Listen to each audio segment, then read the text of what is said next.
You've been lied to about happiness. They told you it comes from success, from approval, from having everything figured out.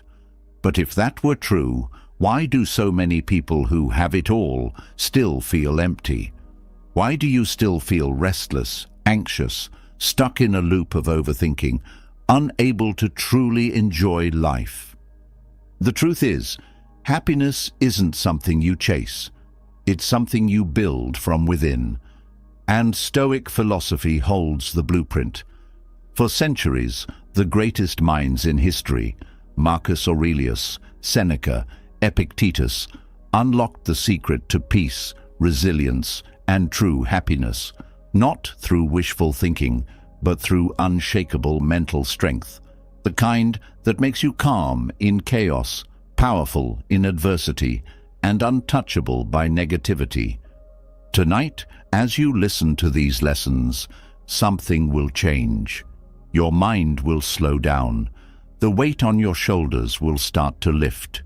You'll feel a sense of clarity, like fog clearing after a storm. And when you wake up tomorrow, you'll see the world differently, stronger, calmer, in control. This isn't just another audio to fall asleep to. This is a transformation waiting to happen. Are you ready? Let's begin. The mind is like a room filled with unfinished conversations, lingering regrets, and questions that have no immediate answers. The day ends, but thoughts do not. They pile up like clutter on a desk that never gets cleared, filling every quiet moment with restless noise. This is why so many people struggle to sleep, because the mind does not know how to stop processing. Yet, some of the greatest thinkers in history knew a secret, a way to cleanse the mind before bed, to quiet the chaos, and to wake up with a fresh start every single day. Seneca, Marcus Aurelius, and other Stoic philosophers practiced a nightly review, a simple but powerful reflection ritual designed to bring closure to the day, reset the mind, and ensure a deep, undisturbed rest. This was not just a habit. It was a weapon against anxiety, a method for clearing the mind of excess weight, and a way to train the subconscious for wisdom and peace. Every night, they examined their thoughts, decisions, and emotions, not to dwell on mistakes, but to learn from them, to adjust, and to move forward without carrying unnecessary burdens into the next day. There was no room for guilt or regret in this process, only clarity. For the Stoics, the day was not complete until it had been properly closed. They understood that reflection was not an indulgence, but a necessity. Just as the body needs sleep to repair itself, the mind needs order and understanding before it can truly rest. Without this, it becomes restless, continuing to process unresolved emotions deep into the night, leading to shallow sleep, early waking, and a sense of exhaustion that never fully goes away. This is why Seneca journaled every night before bed, not to record events, but to examine his own mind. He believed that if he could observe himself objectively, without bias or self-judgment, he could correct his mistakes and refine his character. The goal was progress, not perfection, to become slightly wiser each day and to go to bed with a clear conscience. Marcus Aurelius, one of the most powerful men in history, did the same. He ruled an empire, yet he took time to write down his thoughts, dissect his emotions, and prepare his mind for rest. He knew that the quality of his decisions depended on the clarity of his thoughts, and clarity could only be achieved through deliberate self-reflection. Every night they asked themselves three fundamental questions. What did I do well today? What could I have done better? What will I improve tomorrow? Each question served a distinct purpose. The first prevented self-criticism from turning into self-doubt. The second allowed for honest growth without unnecessary guilt. The third created a sense of purpose and direction, ensuring that every day was a step forward, no matter how small. Reflection rewires the brain in a profound way. Neuroscientists now confirm what the Stoics understood intuitively, that deliberate self-examination strengthens neural pathways associated with self-awareness, emotional regulation, and resilience. The brain, like a muscle, adapts to what it practices most. If it practices overthinking, it becomes an expert at stress. If it practices self-reflection, it becomes an expert at clarity. This is the difference between waking up with a mind that is refreshed and one that is still tangled in yesterday's problems. There is power in ending the day with intentional thought instead of mental exhaustion. The difference between carrying the weight of unfinished emotions into the next day and waking up feeling light and unburdened is as simple as pausing, reviewing, and closing the chapter on today before stepping into tomorrow. But most people never do this. They go to bed with thoughts half-formed, with worries lingering, and with no clear sense of resolution.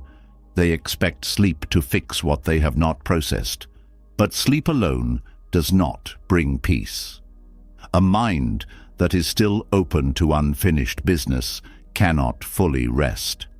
The Stoics understood that peace is not found, it is created. By taking a few minutes before bed to review the day, they eliminated the need for their subconscious to process unfinished thoughts while they slept. They were not haunted by regrets or trapped in self-criticism. They knew exactly what needed improvement, accepted it, and moved forward. This is the practice that rewires the mind for peace. It is not complicated. It does not require hours of deep meditation or complex rituals. It is simply the discipline of closing the day with clarity, just as one would close a book before putting it away. And here is where it becomes powerful. The more consistently this is done, the more the brain learns to release stress automatically. Instead of replaying the past or fearing the future, it begins to accept each day as a complete cycle, processed, understood, and let go. This is why the nightly review is not just a way to sleep better, it is a way to live better. It strengthens emotional intelligence, enhances decision-making, and removes the weight of unnecessary mental burdens. It prevents small frustrations from accumulating into bigger stress. It turns self-criticism into self-improvement. And most importantly, it allows for true rest. Because sleep is not just about closing the eyes, it is about letting go. The person who goes to bed with unresolved thoughts will find them again in the morning. The person who reviews, processes, and releases them will wake up lighter, clearer, and stronger. This is the Stoic way of sleeping, not just as an act of physical rest, but as a practice of mental discipline and emotional clarity. And when this becomes a habit, life itself begins to transform.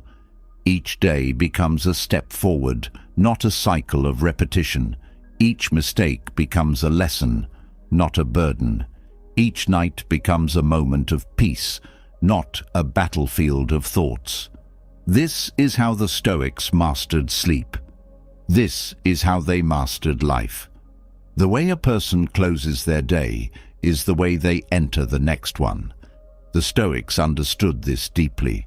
A restless night is not caused by the body's inability to sleep, but by the mind's refusal to let go. Mental closure is not a luxury. It is a necessity. The ability to step away from the unfinished, to release what cannot be controlled, and to detach from lingering emotions is what separates those who live with clarity from those who carry the burdens of yesterday into every tomorrow. Most people mistake exhaustion for rest. They believe that if the body is tired enough, sleep will come. But a tired body does not guarantee a rested mind. A day filled with stress, unresolved emotions, and half-finished thoughts does not simply disappear when the lights go out. The mind replays what was left incomplete, sorting through the unfinished business of the day like a restless machine, running long after the world has gone quiet. The Stoics knew that true rest comes not from collapsing into sleep, but from deliberately ending the day, closing it with intention, ensuring that nothing unnecessary lingers beyond its time. Letting go of unresolved worries before sleep is not about ignoring them. It is about understanding their weight. Worries that cannot be acted upon serve no purpose except to drain energy. The human brain is designed to seek resolution. When something is left undone, the mind fixates on it, believing that by keeping it alive, a solution will eventually appear. But the reality is that most problems do not need to be solved at night. They need to be set aside. They belong to the hours of action, not the hours of rest. The Stoics trained themselves to recognize which thoughts were worth engaging with and which ones were simply mental noise. They understood that not all problems need immediate attention. They practiced emotional detachment, not as a form of coldness, but as a way of maintaining clarity. Seneca spoke of how most suffering comes not from what happens, but from the thoughts people attach to what happens. At night, this attachment becomes even more destructive. A single worry can expand into a storm of emotions, turning what was once a small concern into an overwhelming force. But the moment one steps back and observes thoughts without reacting, they lose their power. Mental closure requires separating what is real from what is exaggerated by the mind's tendency to ruminate. The Stoics used logic as a tool for calming emotions. If something can be fixed, it will be handled tomorrow. If it cannot be fixed, worrying about it now will not change anything. This simple but profound mindset shift is the difference between lying awake, consumed by what-ifs, and falling asleep with a mind at peace. Unfinished business is a source of endless suffering. The mind does not like loose ends. A conversation that was cut short, a decision that was left unresolved, an argument that was never properly closed. These are the things that keep people tossing and turning at night. The Stoic approach was never to leave something incomplete if it could be handled in the moment. But they also understood that some things are meant to remain unfinished, at least for now. Life does not operate in perfect conclusions. Some conflicts are not resolved in a single day. Some emotions take time to settle. Some answers do not yet exist. To accept this is to free oneself from the illusion that everything must be controlled. There is an art to closing the day properly.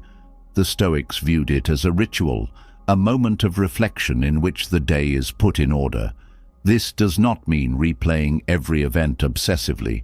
It means reviewing with clarity, taking responsibility for mistakes without unnecessary guilt, and deciding that whatever was left undone will not interfere with the ability to rest. Closure is a choice.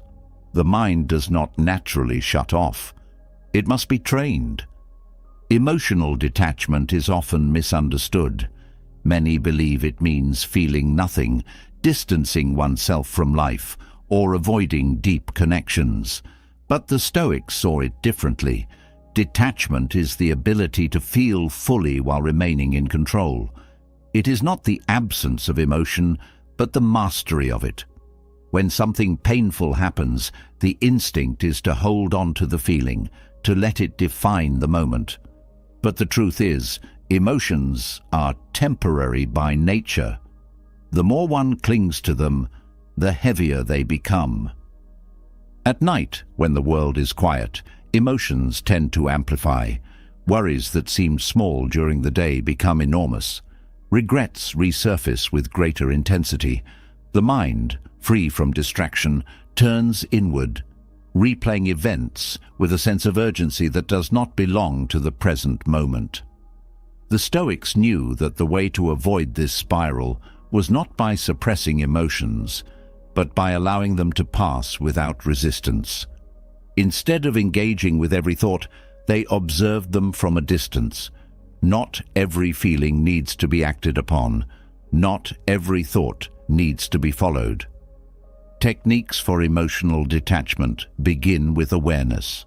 Most people believe they are in control of their thoughts, but in reality, thoughts control them. The Stoics trained themselves to break this pattern. When a worry surfaced, they did not engage with it immediately. They questioned it. Is this problem real, or is it exaggerated by emotion? Is it something that must be solved tonight, or can it wait? Will worrying about this improve the situation in any way? The moment a person questions a thought, its power weakens. Most worries do not survive rational examination. They exist because they go unchecked. This is why mental closure is so powerful. It forces the mind to organize itself, to separate what matters from what is simply noise. Another Stoic practice was viewing life from a greater perspective. They understood that what seems urgent today will often be meaningless in a year. They trained themselves to see beyond the immediate, to recognize that life is constantly shifting, and most concerns will pass whether one worries about them or not. A mind that learns to zoom out sees with greater clarity. It stops being trapped in the small moments of stress and begins to understand the larger picture. Rituals are essential for closure. The mind responds to habit. If it learns that certain actions signal the end of the day, it begins to release tension naturally. The Stoics developed routines that prepared the mind for rest. Some wrote in journals to process emotions. Others engaged in brief contemplation, reviewing the day with calm objectivity. The key was creating a clear boundary between wakefulness and sleep, a signal to the brain that the time for thinking had ended. Breath control was another powerful tool. The connection between breathing and emotional state is often overlooked. Rapid, shallow breaths signal stress. Deep, controlled breaths signal calm. The Stoics understood that by changing the breath, they could change the mind. When emotions felt overwhelming, slowing the breath was enough to regain control. But the final and most important lesson of mental closure is acceptance. Many people struggle with sleep because they fight against reality. They replay events, wishing they had acted differently. They anticipate the future, fearing what is to come. They resist the truth of what is. The Stoics saw this as self-inflicted suffering. Peace does not come from changing the past or predicting the future. It comes from fully accepting the present moment as it is. Life is full of unresolved moments. Not everything will be neatly tied together at the end of each day. But peace is not about perfection. It is about knowing when to let go. The Stoics did not waste their nights wrestling with what they could not control. They ended their days with discipline and clarity, trusting that tomorrow would bring what it would bring. When this practice becomes a habit, life begins to transform. The past no longer lingers. The future no longer creates unnecessary fear. Sleep becomes deep, unburdened, restorative. Each morning begins fresh, without the weight of yesterday pressing down. This is how the Stoics mastered the art of ending the day. This is how they freed themselves from the mental chains that keep so many people awake at night. And this is how true peace is built, not through avoidance, but through the discipline of knowing when to engage and when to release. The ability to let go at the end of the day determines the quality of life itself. The mind, left unchecked, clings to unresolved thoughts, unfinished conversations, and emotions that no longer serve any purpose. Without mental closure, rest remains shallow, sleep becomes an extension of daytime stress, and each new day starts with the weight of the past still pressing down. But letting go is only part of the process. True peace requires something deeper, the absence of mental noise. The ability to detach from unnecessary thoughts is not enough if new ones keep flooding in. This is why the Stoics valued silence, not as an absence of sound, but as a practice of discipline, a method of clearing the mind from the distractions that prevent clarity. Most people never experience real silence. The world is louder than it has ever been, and the mind has adapted to constant input. From the moment people wake up, they are bombarded with news, notifications, conversations, background music, and endless digital distractions. There is no space for stillness. Thoughts are no longer formed naturally, but dictated by external noise. Before bed, instead of settling into quiet reflection, most people drown in stimulation, scrolling through their phones, absorbing content, feeding the mind with fragmented information that has no relevance but demands attention. Sleep does not stand a chance against this level of noise. The mind, overstimulated, does not slow down when the body does. Instead, it continues processing the flood of input long into the night, turning every quiet moment into a battlefield of thoughts. The Stoics understood that overstimulation is not just a distraction, it is a thief of inner peace. The mind, when filled with unnecessary information, becomes reactive. Small problems feel larger, emotions become exaggerated, and the ability to think clearly is compromised. When a person cannot control what enters their mind, they cannot control their emotions, decisions, or actions. They become prisoners of external noise. This is why the practice of silence was so important. It was not about avoiding sound, it was about choosing what enters the mind. At night, this practice becomes even more essential. Sleep is not just a physical process, it is a mental one. The mind needs time to transition from activity to stillness. If it is filled with noise before bed, it doesn't know how to be quiet. This is why so many people struggle with racing thoughts the moment they try to sleep. They believe it is the result of stress, but often it is simply an untrained mind reacting to overstimulation. The brain, accustomed to constant engagement, does not know how to stop. Quiet contemplation before sleep is the antidote to this. It is a deliberate shift from passive consumption to active awareness. Instead of feeding the mind more distractions, the Stoics practiced stillness. This was a time to step away from external noise, to let the mind breathe, to allow thoughts to settle instead of being forced into new directions. Unlike mindless entertainment, contemplation has a cleansing effect. It clears unnecessary thoughts, strengthens self-awareness, and prepares the mind for real rest. The ability to be alone with one's thoughts is one of the rarest skills in the modern world. People avoid silence because they are afraid of what they might find. Distractions act as a shield against deeper self-awareness. But the Stoics embraced solitude. They understood that the mind, left undisturbed, is capable of finding its own clarity. Problems that seem overwhelming shrink in silence. Emotions that feel intense soften. What was once confusing becomes clear. Silence does not create peace. It reveals it.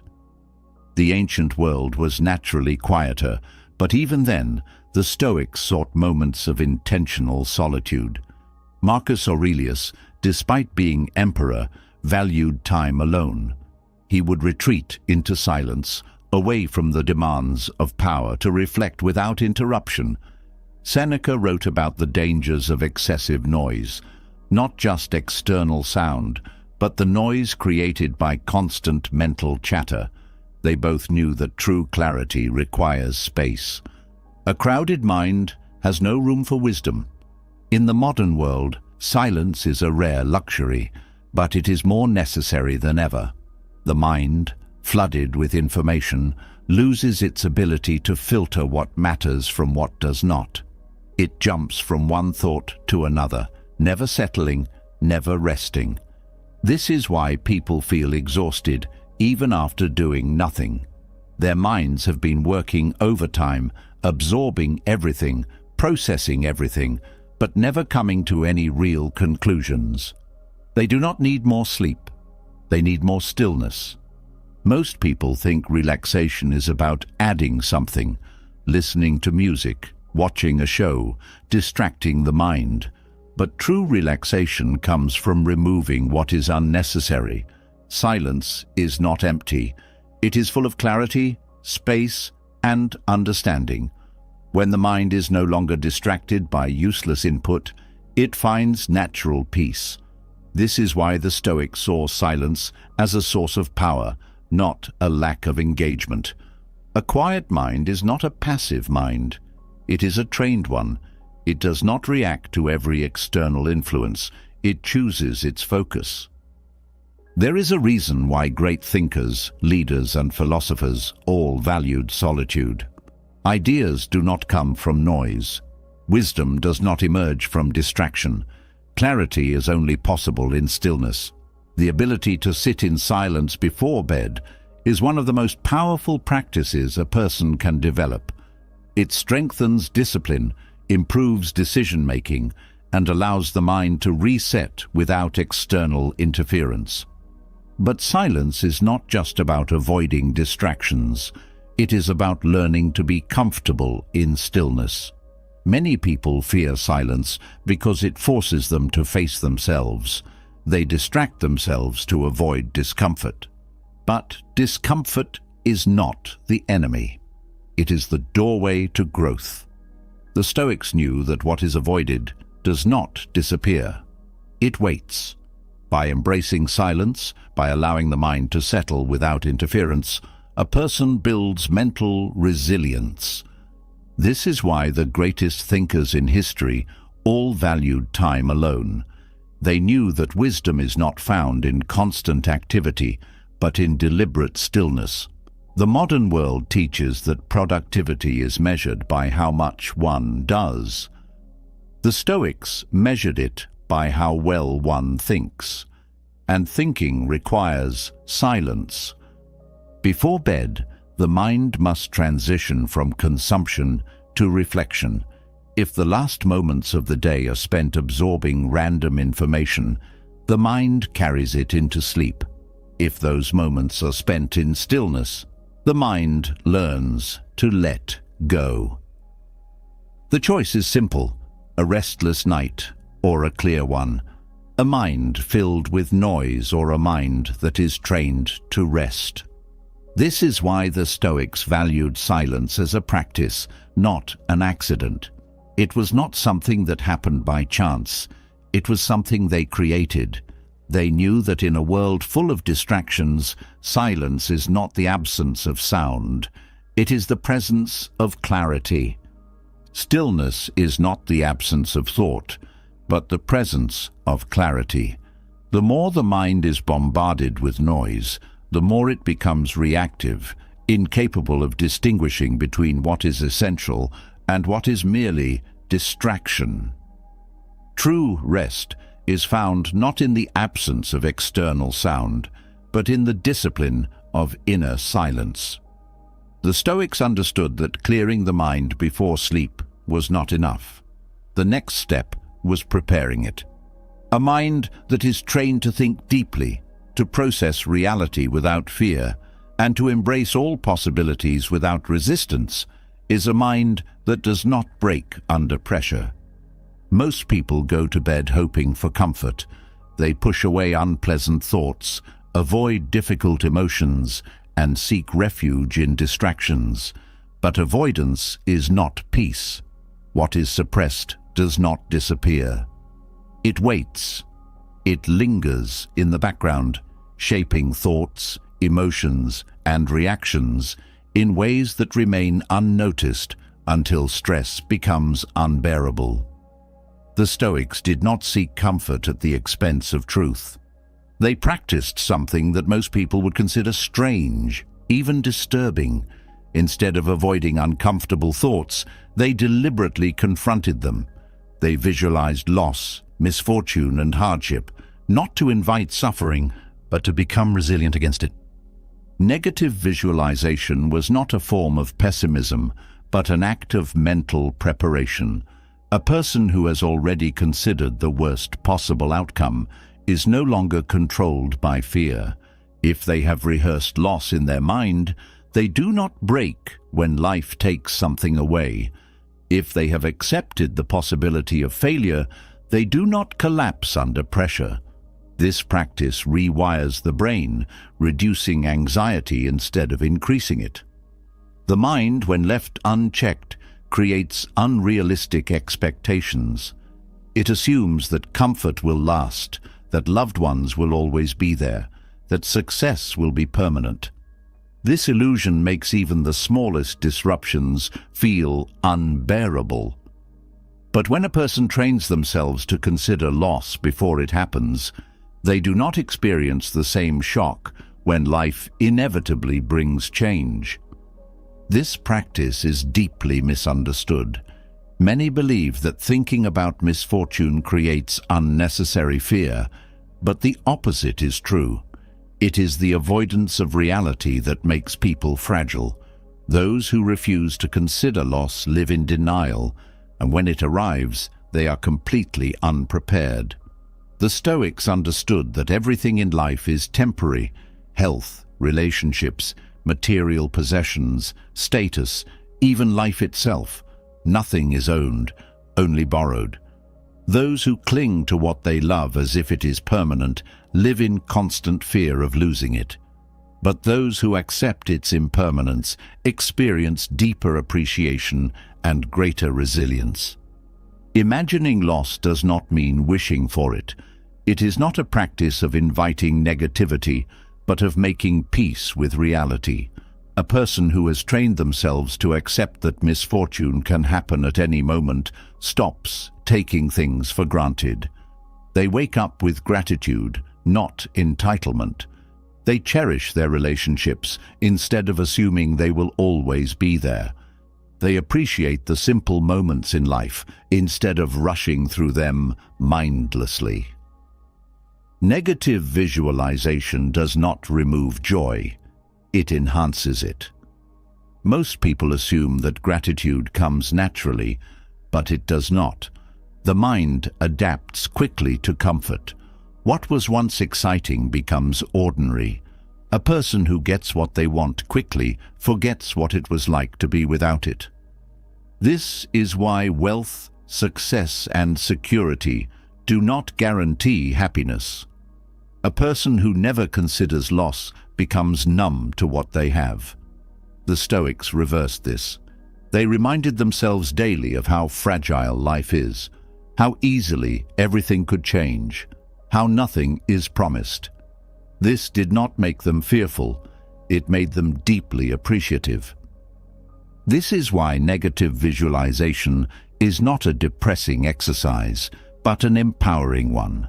It strips away illusions, making clear what truly matters. When a person considers the possibility of losing what they love, they start treating it differently. They speak with more kindness, listen with more patience, and experience life with more depth.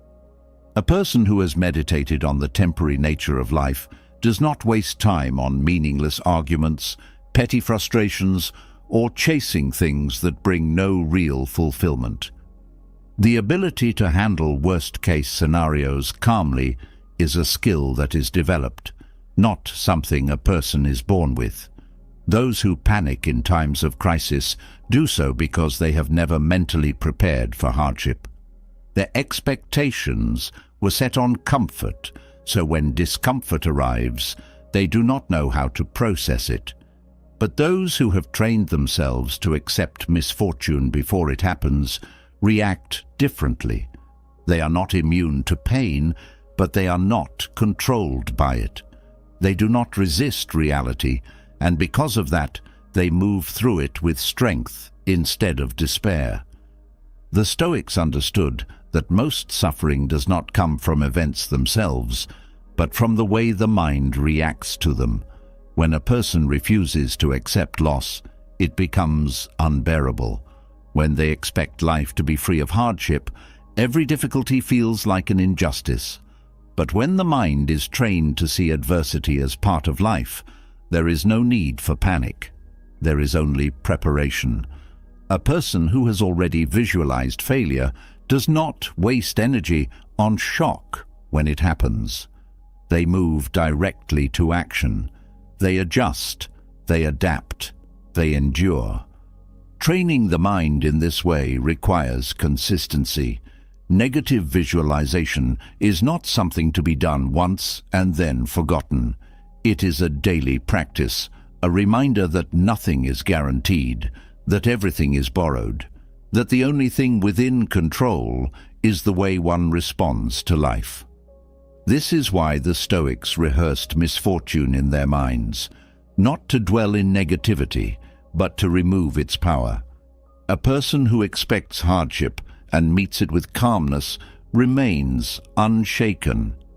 A person who refuses to think about hardship is broken by the smallest inconvenience. This practice also prevents unnecessary fear. Most anxiety comes from the fear of the unknown. The mind, when left unchecked, fills in gaps with worst-case scenarios, exaggerating risks, creating panic over things that have not even happened. But when a person has already considered every possible outcome, they are no longer paralyzed by uncertainty. They have seen the worst and accepted it. There is no room for fear when a person has already made peace with whatever may come. This is why the greatest Stoic thinkers approached life with a calmness that confused those around them. When others were frantic, they remained steady. When others were consumed by fear, they were already prepared. They were not indifferent. They were disciplined. They knew that everything was temporary, and because of that, they were able to fully embrace every moment, every opportunity, every experience without attachment. A person who has trained themselves in negative visualization wakes up differently. They do not take the morning for granted. They are not frustrated by small inconveniences. They do not waste their energy complaining about things that do not matter. They have already rehearsed the possibility that the day could be filled with loss, hardship, or difficulty, and because of that, they approach it with gratitude instead of expectation. There is no way to avoid loss in life. There is no way to guarantee that things will stay the same. But there is a way to prepare for it, to remove the unnecessary suffering caused by denial, and to live in a state of appreciation rather than assumption. The Stoics understood that most people suffer twice, once in reality, and again in their refusal to accept it. By practicing negative visualization, they removed the second layer of suffering. They did not fear the future, because they had already faced it in their minds. This is the paradox of peace. It does not come from avoiding discomfort, but from training the mind to be comfortable with anything. A person who has imagined loss does not cling to things that are out of their control. A person who has accepted impermanence does not live in fear. A person who has rehearsed the worst wakes up every day with a sense of freedom because they are not weighed down by illusions. Negative visualization does not make life darker. It makes it brighter. It removes the fog of assumption, sharpening awareness, deepening appreciation, and strengthening resilience. This is why the Stoics practiced it consistently. It was not about pessimism.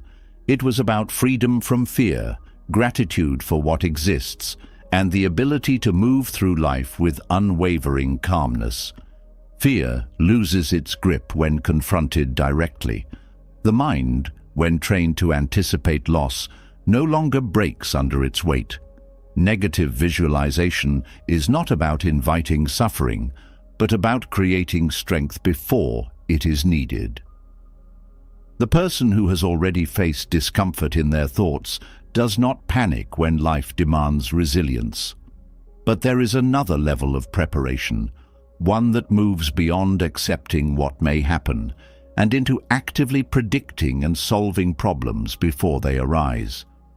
The Stoics did not only prepare for hardship, they trained themselves to identify obstacles in advance, assess their impact, and develop a plan before reality forced them to react. A person who waits for problems to appear before thinking about them is already at a disadvantage. They enter every challenge blind, reacting instead of responding, losing time to fear before moving to action. This is why the Stoics practiced a pre-mortem of their problems, a method of forecasting obstacles before they occur, so that they could meet them with clarity instead of hesitation. Instead of fearing what might go wrong, they examined it in detail. They studied potential failures, predicted weaknesses, and built solutions before challenges arrived. This was not paranoia. It was control. Most people hope things will go smoothly, assuming that if they do not think about problems, they will not exist.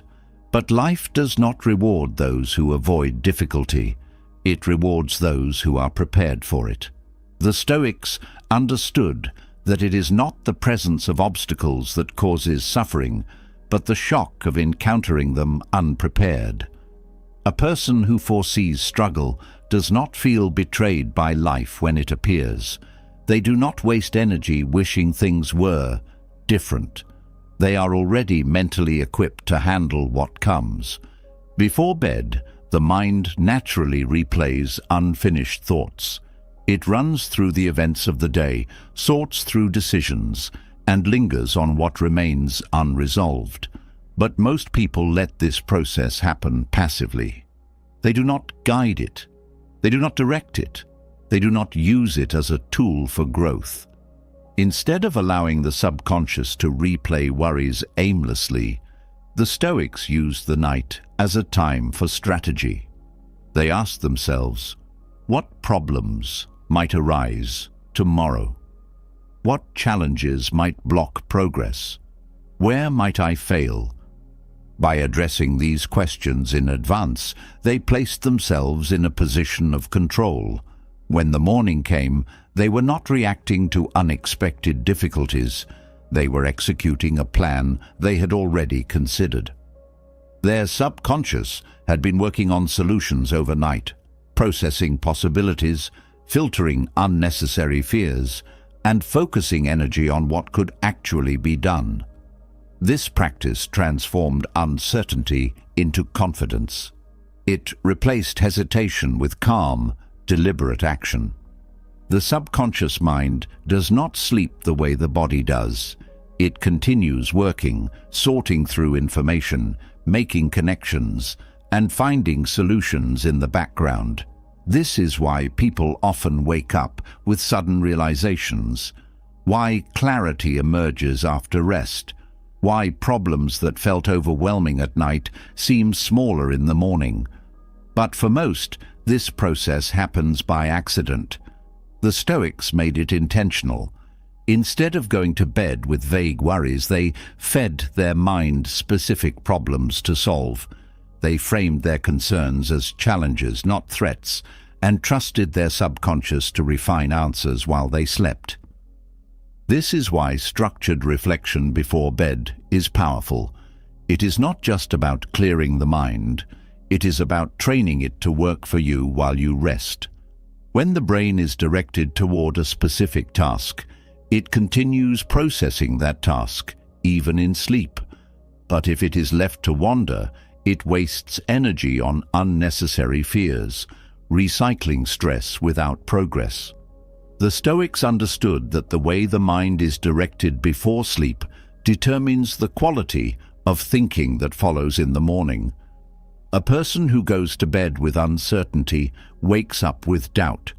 A person who goes to bed with clarity and purpose wakes up stronger than before. Epictetus taught that anxiety is not the result of external events, but of misunderstanding them.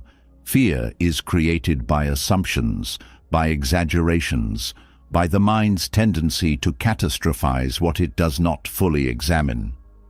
The person who does not analyze their worries remains a prisoner of them, but the moment an anxious thought is broken down logically, it loses its power. This is why the Stoics believed that no problem should be faced emotionally before it is examined through reason. A mind that operates on unchecked fear does not make good decisions. It jumps to conclusions, avoids discomfort, and reacts impulsively. But a mind trained in rational analysis remains steady. It does not rush to judgment. It does not spiral into panic. It sees clearly because it forces every concern to be examined fully. This is why pre-mortem thinking is essential.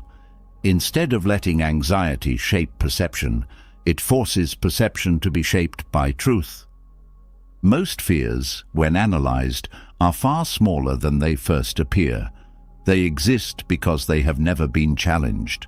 The person who assumes failure will be devastating never actually defines what failure means. They never break it down into specific consequences. They never ask, what is the worst that could actually happen? What would I do next? How much of this fear is real, and how much is my mind creating unnecessary panic? By asking these questions, the mind shifts from reactive fear to active problem-solving. It stops running from discomfort and starts deconstructing it. It takes control of the unknown instead of allowing the unknown to control it. This shift alone removes half the weight of anxiety. The best time to practice this is before sleep. The mind, when left to its own devices, will either wander aimlessly or fixate on the wrong things. But when it is given a clear task, it works efficiently. A person who spends a few minutes before bed forecasting obstacles is not feeding their mind stress. They are programming it for resilience.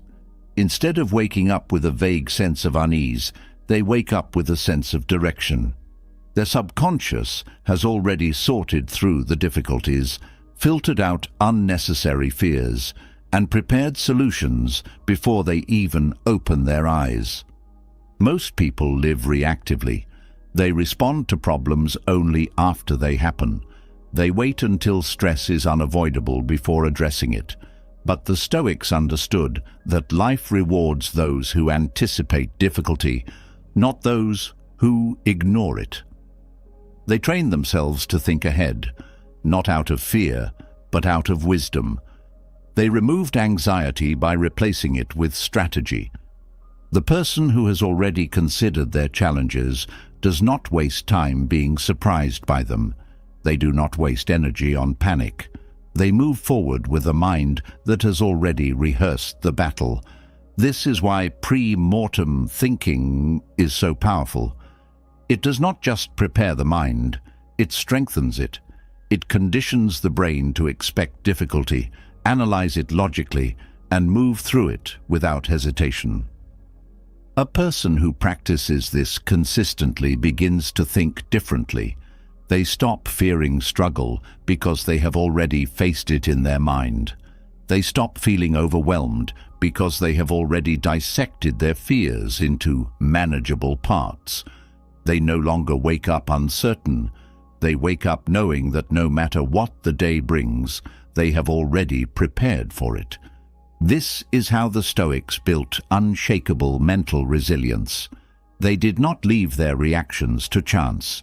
They trained themselves to process difficulty before it arrived. They transformed anxiety into clarity, hesitation into confidence, and uncertainty into an advantage. A person who does this regularly no longer sees obstacles as threats. They see them as part of life. They know that struggle will come, but they also know that their mind has already prepared for it. This is not just a strategy. It is a way of living without fear, without unnecessary stress, and without the illusion that life should always be easy. This is why the Stoics slept deeply and woke up strong, not because their lives were without difficulty, but because they had already faced every possible difficulty in their minds before reality ever tested them. The way the mind is directed before sleep determines how it will function upon waking. A person who goes to bed filled with unresolved worries and scattered thoughts does not experience true rest. They merely enter a cycle where stress lingers beneath the surface, shaping dreams, deepening fatigue, and ensuring that the next day begins on the same note of unease. The Stoics did not allow their minds to operate by chance.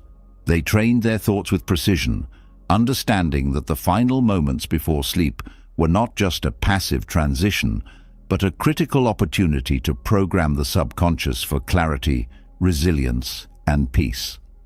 Anticipating problems before they arise allows the mind to approach the day with control, but preparation alone is not enough. Even a well-trained mind can be sabotaged if it is not given the right final input before sleep. Thoughts, like seeds, take root in the subconscious.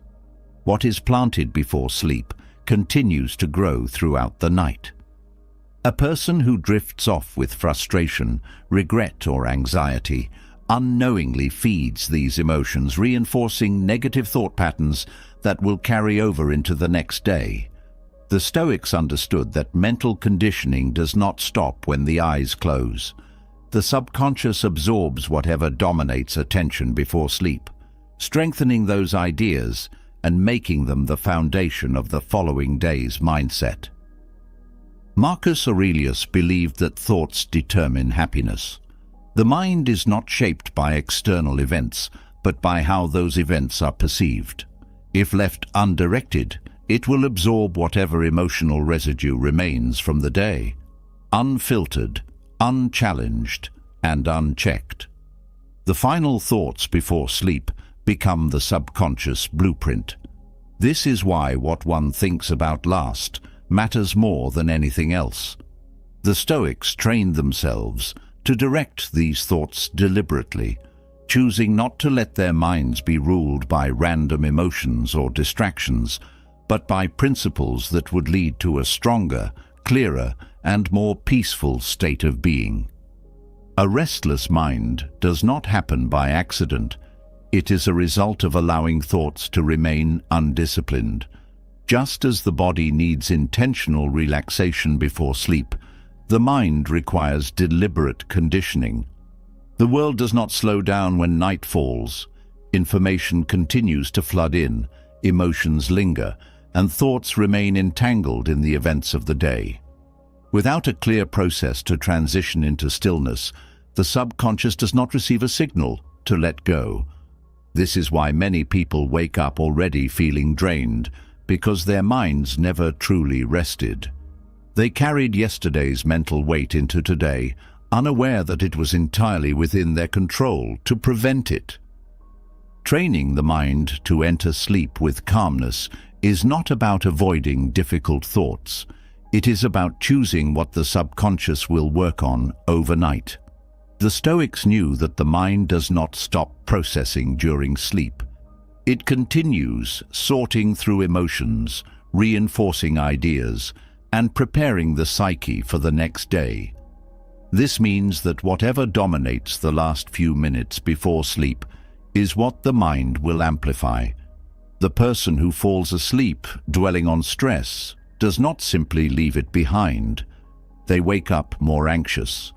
The person who cultivates gratitude, clarity, or resilience before sleep strengthens those qualities effortlessly. The key to mastering this is understanding that the mind responds to repetition, not randomness. A single night of positive reflection will not undo years of habitual overthinking, but when the same mental pattern is practiced nightly, the subconscious adapts to it as the default state. This is how the Stoics trained themselves to maintain inner stability, not through momentary effort, but through consistent mental discipline. They understood that small, intentional actions before sleep determine the emotional tone of an entire day. The most effective way to implement this is to take control of the last thoughts before sleep. This is not a vague process of thinking positively. It is an active practice, a structured approach to ensuring that the mind does not wander into unhelpful directions. The first step is choosing a dominant thought, one that is clear, constructive, and aligned with inner strength. This could be a principle, a lesson from the day, an affirmation of resilience, or a reminder of gratitude. The key is specificity. The mind must be given a clear mental focus point to prevent it from slipping into its usual patterns of worry and distraction. Marcus Aurelius used this practice every night. Before sleep, he would reflect on his values, reminding himself of what truly mattered. He would reinforce the idea that he was in control of his mind, not the world around him. He understood that by choosing thoughts consciously, he was designing his emotional state for the following day. He knew that if he went to bed with a focused mind, he would wake up with one. The second step is eliminating mental clutter. The mind cannot hold two dominant thoughts at once.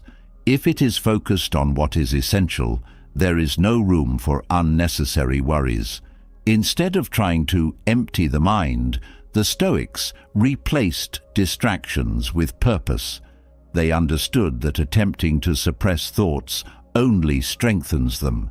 Instead, they redirected attention toward thoughts that served them. The third step is repetition. The subconscious absorbs whatever it is exposed to most frequently. If the last thought before sleep is chosen intentionally every night, the mind begins to accept it as normal operating logic. This is how fear is dismantled and how resilience is reinforced. What starts as a practice becomes a habit. What begins as effort becomes second nature. One of the most overlooked aspects of this process is the effect on emotional regulation. A person who struggles with emotional swings often believes that their feelings are unpredictable, but emotions do not appear randomly. They are the result of mental conditioning over time. The person who consistently reinforces fear, regret, or resentment before sleep will wake up with those emotions strengthened. But the person who programs their mind for calmness, acceptance, and inner strength will wake up with a natural sense of clarity. The emotions that dominate the first moments of the morning are the ones that were planted the night before. This is why the Stoics took such care in what they allowed into their minds at the end of the day. They did not let social distractions dictate their mental state. They did not let unresolved frustrations become the foundation of tomorrow's thoughts. They did not leave the state of their minds to chance. They took control of it every night, without exception. The impact of this practice extends far beyond sleep. A person who consistently shapes their last thought before sleep begins to reshape their entire way of thinking. Their reactions to stress change. Their ability to remain composed improves. They become less vulnerable to external chaos because their minds are no longer conditioned to operate from a place of reactivity. They stop allowing circumstances to determine their emotions. Instead, they enter each day already calibrated for stability. This is not an overnight transformation. It is a slow but profound shift in mental structure. The mind, trained consistently, adapts in ways that are often unnoticed at first. But over time, there is a fundamental difference in how life is experienced. The same events that once triggered frustration no longer have the same effect. The same challenges that once felt overwhelming are now handled with steady composure. The same sources of stress that once consumed energy are now approached with clarity. The most powerful change is that the subconscious starts working in one's favor instead of against them. It begins filtering thoughts more effectively. It stops holding on to useless worries. It stops reinforcing negative cycles. Instead, it strengthens the ideas that have been deliberately programmed before sleep.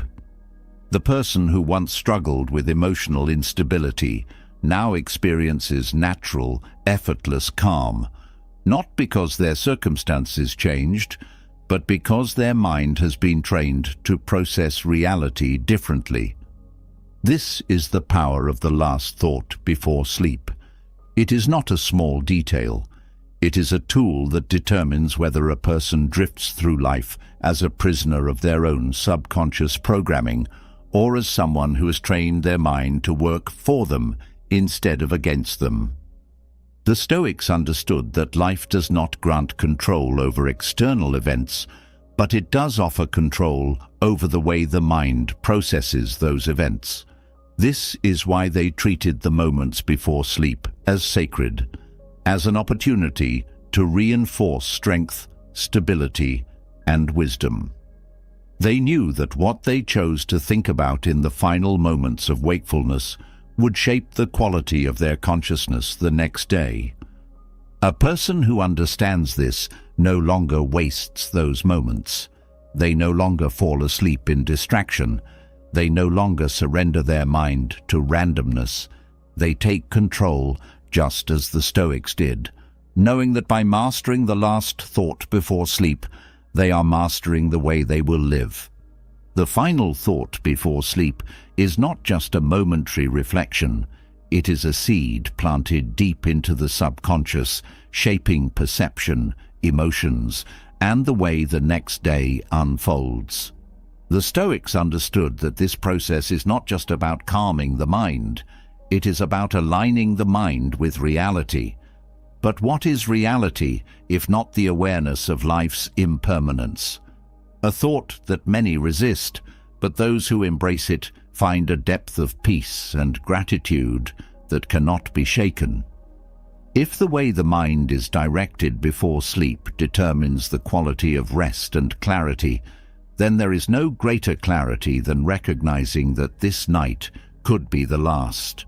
Not in a way that induces fear, but in a way that dissolves it entirely. Most people approach life with the assumption that time is abundant, that days stretch endlessly into the future, that what is left unfinished can always be handled tomorrow. But the Stoics saw this assumption as the root of much suffering. It creates procrastination, fuels attachment to trivial matters, and allows people to take for granted what should be cherished. The antidote is simple but profound, reminding oneself every night that this could be the final sleep. Not as a morbid exercise, but as a tool for awakening deeper appreciation for what exists. This practice is called memento mori, the act of remembering death. It is not about fixating on loss, but about eliminating illusion. Those who live in denial of death live in denial of life. They postpone what matters, assume second chances, and waste time on distractions. But those who confront mortality directly free themselves from these illusions. They do not wait to express gratitude. They do not delay important actions, and they do not allow their days to be filled with meaningless stress. Before bed, the Stoics would reflect on their mortality as a way of grounding themselves. They would ask, "If this were my last night, would I be at peace with how I live today? Have I left any words unspoken? Have I taken anything for granted? Have I wasted time on things that do not matter?" This was not an exercise in regret. It was a method for clarifying priorities, eliminating unnecessary burdens, and ensuring that each day was lived with presence. The impact of this practice is immediate. A person who reminds themselves of death before sleep no longer feels weighed down by trivial frustrations. Minor inconveniences lose their power. Petty arguments dissolve. Complaints that once seemed important suddenly feel foolish. The awareness that life is temporary removes the ability to waste energy on things that do not add meaning. Instead, what remains is a quiet appreciation for what is still within reach. The reason most people suffer from stress and anxiety is not because life is inherently difficult, but because they treat everything as if it is of equal importance. They react to small problems as if they are life-altering crises. They allow minor discomforts to consume their emotions. But when a person truly absorbs the reality of death, their entire perspective shifts. They stop sweating over what does not matter. They no longer give power to situations that, in the grand scheme of things, are meaningless. This is why the Stoics referred to sleep as a mini-death. It is the closest experience to non-existence that can be had each night. Every night, consciousness fades. Control is surrendered. The world continues, but the individual is no longer aware of it. In this way, every night is a rehearsal for what is inevitable. Instead of fearing this truth, the Stoics used it as a source of freedom. If each night is a kind of death, then each morning is a rebirth. A new chance. A moment that was never promised, but has been granted. This shift in thinking removes entitlement. A person who embraces mortality does not wake up annoyed at small inconveniences. They do not drag themselves through the day, dreading responsibilities. They do not take for granted the people around them. They wake up knowing that this day is a privilege, not a guarantee. Their mind is no longer preoccupied with complaints, but focused on what truly holds value. Marcus Aurelius, the Stoic emperor, reflected on death constantly. He reminded himself daily that he would one day vanish like everyone before him, not to depress himself, but to remind himself to live well. He knew that the awareness of mortality did not bring despair, it brought clarity. It stripped away the noise, allowing him to focus only on what was essential. This is the power of memento mori. It is not about preparing for death. It is about learning how to live fully before it arrives. Most people avoid thinking about death because they assume it will create fear. But the Stoics discovered that the opposite is true. It is not the thought of death that creates suffering. It is the refusal to acknowledge it. The avoidance of mortality does not make it disappear. It only ensures that it will strike harder when it finally comes. But the person who has meditated on it regularly is never caught off guard. They have already come to terms with it. They have made peace with its presence, and because of that, they are free. This practice also eliminates attachment to things that do not bring real happiness. When a person knows their time is limited, they stop chasing validation. They no longer seek approval from those who do not matter. They no longer obsess over material possessions, status, or temporary pleasures. They realize that none of these things will accompany them when their time is up. What remains? The way they have lived, the relationships they have nurtured, the wisdom they have gained. There is a reason why so many people waste their lives worrying about things that in the end mean nothing. They believe they have time to waste. They assume they can always do things later. But later is never promised. The Stoics saw this illusion clearly, and they broke free from it by reminding themselves of death every night. This awareness removed hesitation. It removed doubt. It forced them to act on what mattered, to resolve conflicts before they became permanent, to express love before it was too late, to live without postponing what was most important. Before sleep, reflecting on mortality is a tool for cleansing the mind. It allows a person to release the day with acceptance, knowing that if this were their last night, they have lived with integrity. They do not go to bed clinging to regrets. They do not hold on to grudges. They do not let unfinished emotions weigh them down. They close their eyes with a mind that is light, clear, and at peace. This is not an exercise in negativity. It is an exercise in awakening. It is a practice that removes illusions, stripping life down to what is real, what is meaningful, what is worth holding on to. A person who engages with this practice stops living reactively. They stop allowing themselves to be distracted by what does not matter. They become present in a way they never were before. The person who goes to sleep with this awareness wakes up with a new appreciation for everything they once took for granted. They do not wait to say what needs to be said. They do not delay taking action on what they know must be done. They do not assume there will always be another chance. They see life as a gift, not as an obligation. They understand that every single day is a borrowed moment, and because of that, they use it wisely.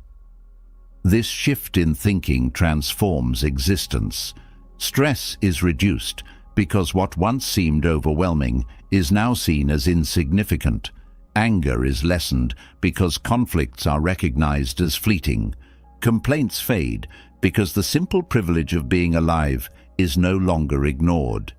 This is why embracing mortality is the most powerful tool for eliminating stress. It removes the tendency to cling to the unnecessary. It creates a natural sense of gratitude. It allows for sleep that is deep, unburdened, and free from the weight of unexamined fears. It gives life a depth that cannot be reached through comfort, distraction, or denial. The Stoics understood that life's greatest paradox is that by accepting death fully, one finally learns how to live. This is why they meditated on it before bed. It was not to dwell in darkness, but to ensure that when they woke up, they would live as if it were their last chance to do so. And that is the kind of life that is truly worth living. Accepting mortality before sleep removes the illusion of permanence, but there is another layer of freedom that must follow. It is not enough to acknowledge that life is temporary. It is not enough to recognize that every day could be the last. True peace comes not only from awareness, but from letting go of everything that does not belong to you. Most people suffer not because life is difficult, but because they try to control what was never theirs to control in the first place. Their minds are tangled in other people's actions, past mistakes, future worries, and unresolved conflicts, all of which remain outside their grasp. They carry burdens that were never meant to be theirs, holding on to expectations that reality does not support. The Stoics saw this clearly, which is why they practiced detachment, not as a rejection of life, but as a refusal to be owned by it. The ability to let go before sleep is what determines whether rest will be deep and restorative or shallow and restless. A mind that clings to unresolved thoughts remains active long after the body is shut down. It replays conversations that cannot be changed, revisits moments that have already passed, and creates imaginary versions of the future that do not yet exist. It does not release what is outside its control. It tries to grip it tighter, hoping that worry will somehow fix what is unfixable. This is why so many people wake up feeling exhausted before the day has even begun. Their minds have spent the night wrestling with problems that should have been left behind the moment their heads touched the pillow. The Stoics mastered the art of separating what belongs to them from what does not. They did not resist reality. They did not argue with the way things were. They identified what was within their power and directed their energy toward it, refusing to waste time on anything that existed beyond their reach. This is the foundation of the detachment drill, a nightly practice designed to filter out everything that does not require further thought, so that the mind can enter sleep without the weight of unnecessary stress. Letting go is often misunderstood. Many believe it means not caring, when in reality it is the highest form of self-discipline. It is choosing not to suffer over things that cannot be changed. It is deciding that emotional energy will not be spent on illusions, on hypotheticals, on things that belong to the past or the future, but have no relevance to the present moment. The Stoics were not indifferent to life, they were deeply engaged with it. But they refused to be emotionally controlled by anything that was not within their direct influence. The first step to this practice is the recognition of what is and is not within control. This is the principle upon which all Stoic wisdom rests. A person who has not mastered this distinction will remain a slave to circumstances, reacting to life instead of directing their own state of mind. They will feel peace only when life is easy and stress when it is not. Their emotions will be dictated by external conditions, shifting with every change in fortune. But a person who has trained themselves to see the boundary between what they can and cannot change becomes unshakable. Each night before sleep, the mind must be filtered. Thoughts must be examined, not indulged. If something is troubling, it must be placed into one of two categories: within control or outside of it. If it is within control, then action can be planned. If it is outside control, then attachment to it is wasted effort. The mind must be trained to let go of what does not belong to it. This is not a passive process. It is an active mental exercise, a discipline that strengthens with practice. Releasing unresolved conflicts is part of this process. Many people go to bed with emotional residue from the day still weighing on them. They replay arguments, misunderstandings, and moments of frustration, as if thinking about them longer will somehow undo them. But this is an illusion. The past is untouchable. No amount of thought will change what has already happened. If something can be addressed tomorrow, then a plan should be made to handle it then. If nothing can be done, then further reflection is pointless. The Stoics trained themselves to let go of anything that did not require immediate action.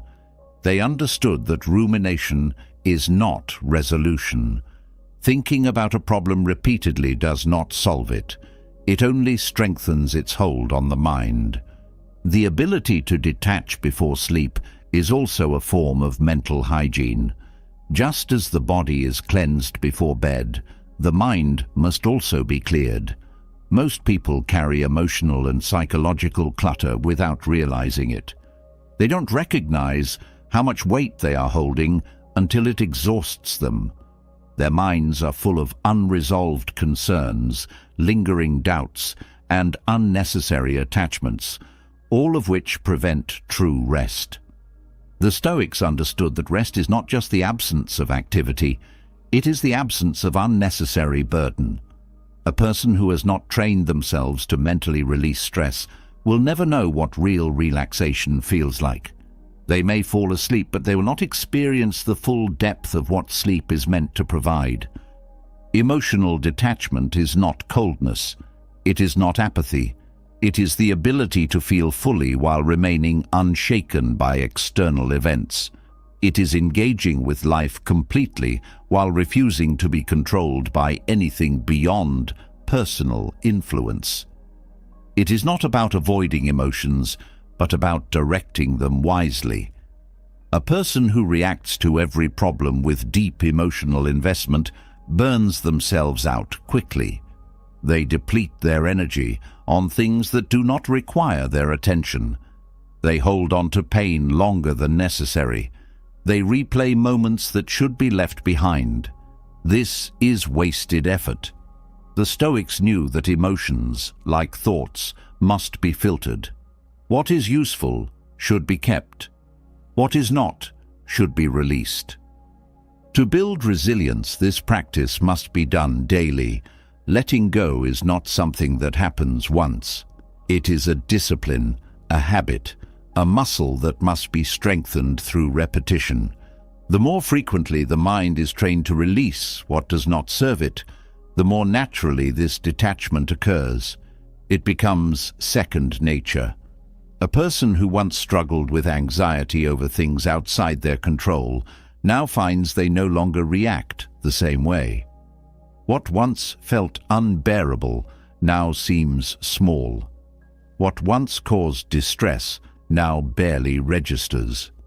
This is the natural result of mental conditioning. This practice also affects the way a person wakes up.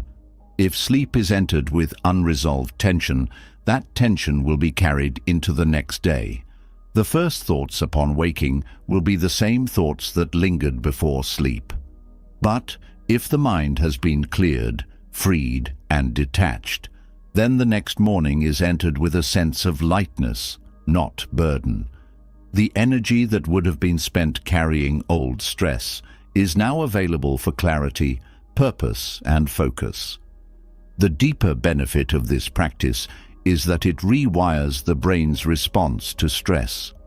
A person who has repeatedly trained themselves to let go before sleep does not only experience relief at night, they begin to carry this skill into the rest of their life. They start reacting differently to challenges because they no longer believe that everything must be held onto. They begin moving through life with an ease that others do not understand. They do not cling.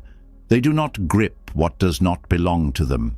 They do not allow their peace to be dictated by things outside their control. This is how the Stoics lived. They engaged fully with life while remaining separate from the illusions that cause unnecessary suffering. They felt deeply but were not ruled by their emotions. They experienced difficulty but were not consumed by it. They faced adversity but never collapsed under its weight. Because they had trained their minds to let go before sleep, they woke up stronger, calmer, and unshaken. A person who masters this drill does not live in reaction. They live in deliberate control of their own emotional state. They move through each day knowing that nothing is truly theirs except their own mind. And because of that, they are free in a way that most will never be. Letting go before sleep clears the mind, but what follows next is just as important. The way a person wakes up determines the quality of their entire day. A mind that was trained to detach before bed is not weighed down by yesterday, but without the right direction in the morning, it will drift back into old habits. The Stoics understood that waking up is not just about getting out of bed. It is about choosing how to engage with life from the very first moment of the day. The difference between a person who dreads the morning and a person who meets it with strength is not found in their circumstances, but in their first thoughts, their first actions, and the level of purpose they bring to each morning. Most people wake up by accident. They do not rise with intention, but with resistance. Their first thoughts are filled with reluctance, hesitation, or the immediate weight of obligations. They reach for distractions before they have even fully opened their eyes. They move mechanically, following routines out of habit, not purpose. This is why so many struggle with motivation, because they have not trained themselves to direct their first waking thoughts toward meaning. The way the day begins dictates its entire trajectory. The person who starts their morning deliberately with clarity and resolve has already won half the battle. The Stoics did not leave this to chance. They designed their mornings with precision, understanding that the first moments of the day determine its overall quality.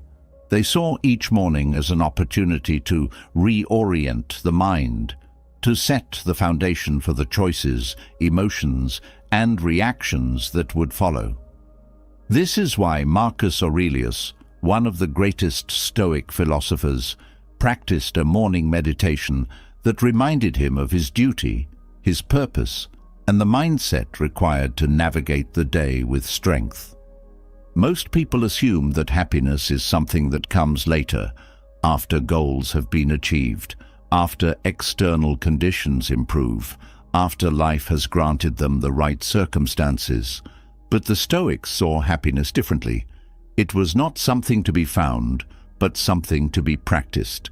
And the most effective way to practice it was to begin the day with a deliberate sense of purpose. The first task in waking up with purpose is understanding that the day is not owed, but given.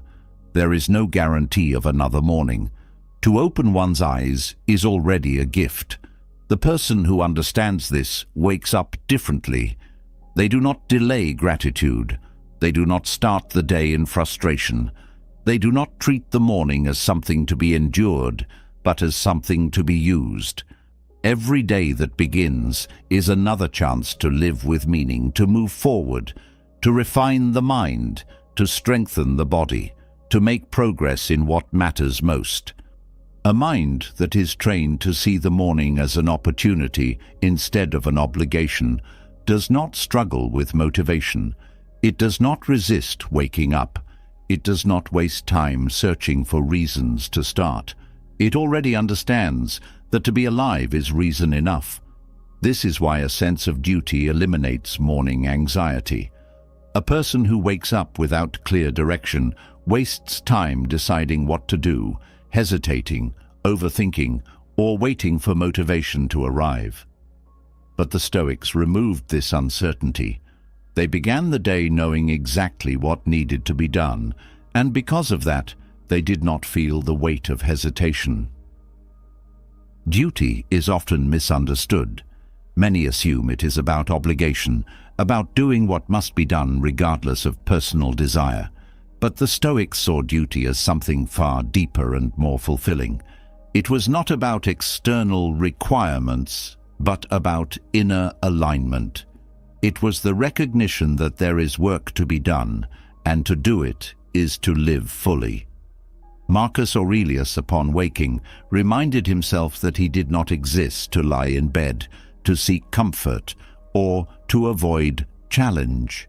He existed to engage with life, to contribute, to strengthen himself, and to serve the world in whatever way he could.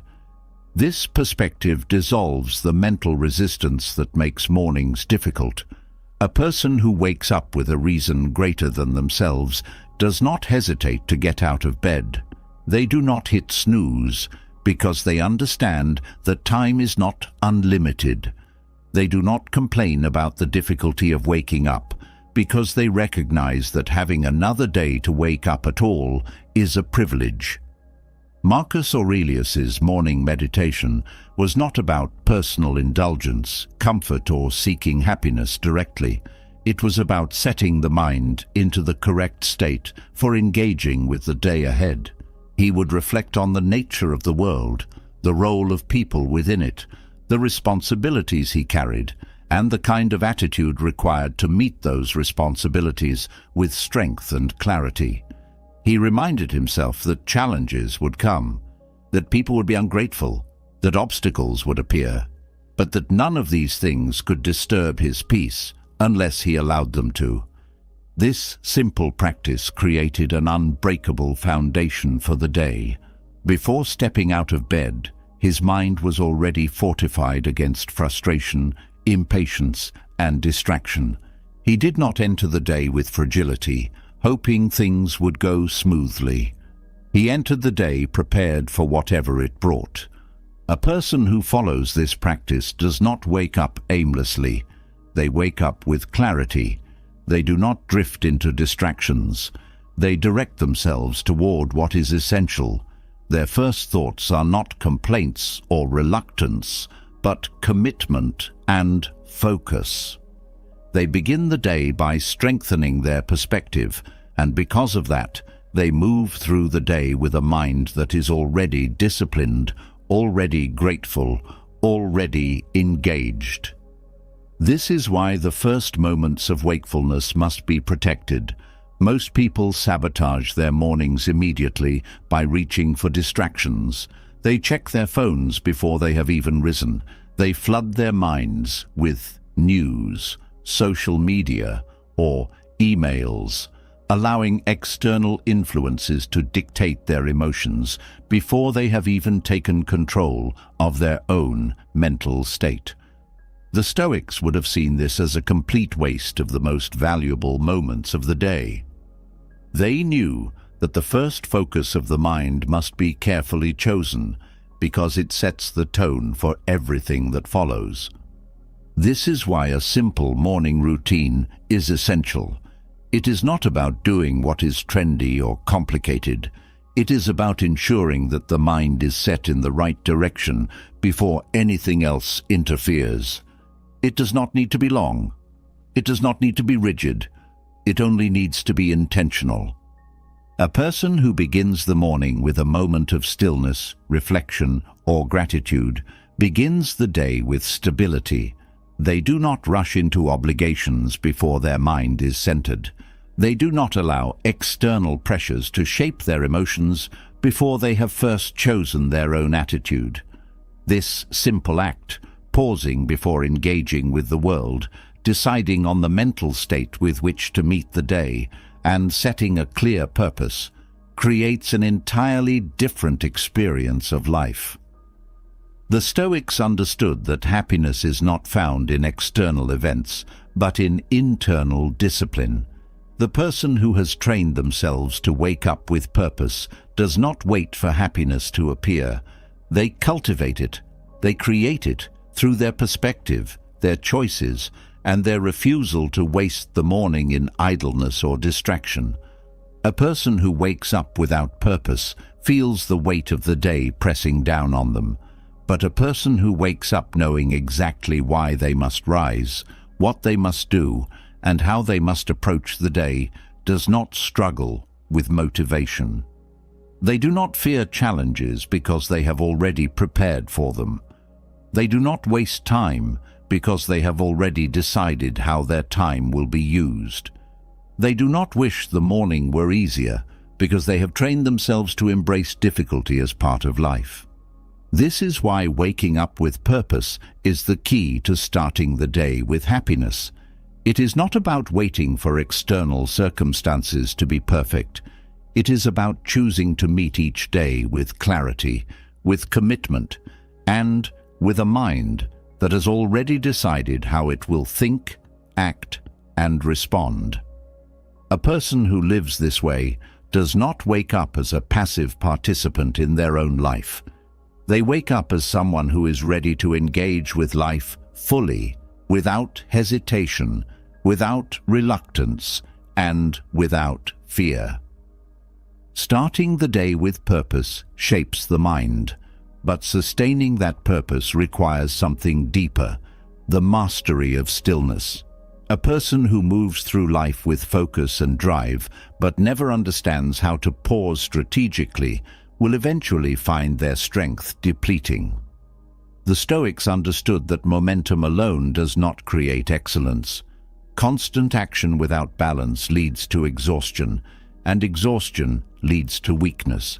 Strength is not just found in effort, but in knowing when to step back, when to regain clarity, when to restore the mind and body.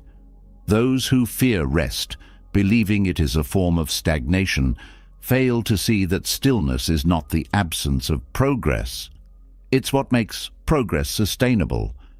The modern world glorifies action. People are conditioned to believe that productivity is the highest virtue, that success is measured by how much is accomplished, that to slow down is to fall behind. But this mindset is built on a misunderstanding.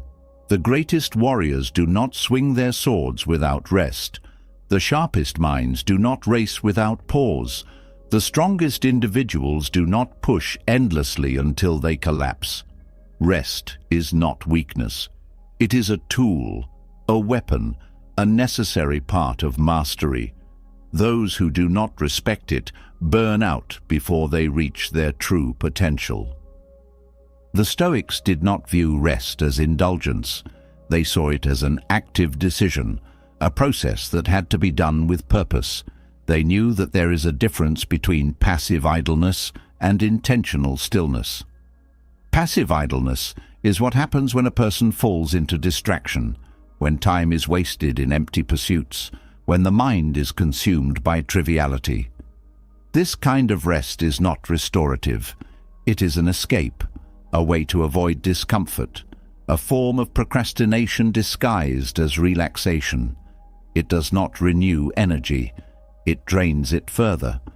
Intentional stillness, however, is entirely different. It is a deliberate act of withdrawal, not to avoid life, but to engage with it more deeply. It is a moment where the mind is recalibrated, where clarity is strengthened, where excess noise is filtered out.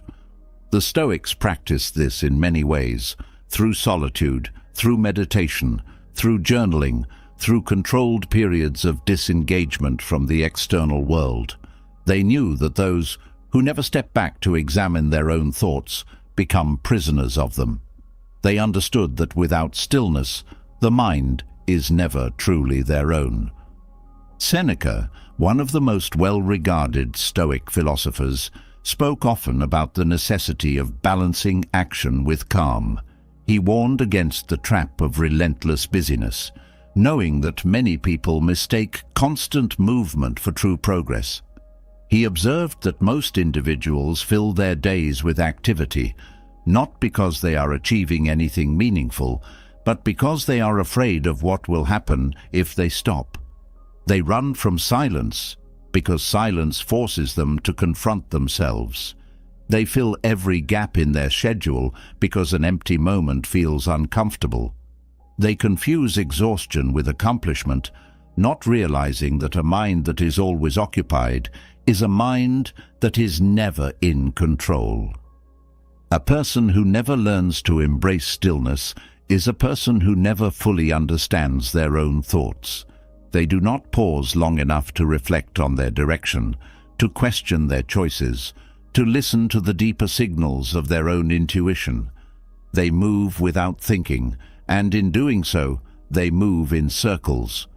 The Stoics refused to live this way.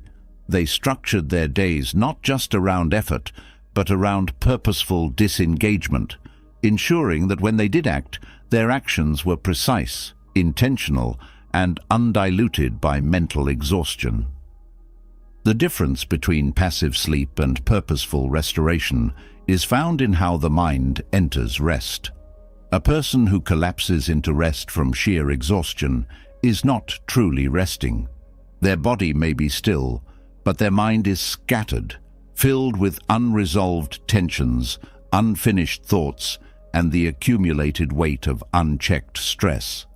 This is why so many wake up feeling just as tired as when they went to bed. They did not rest with intention. They simply shut down from overuse.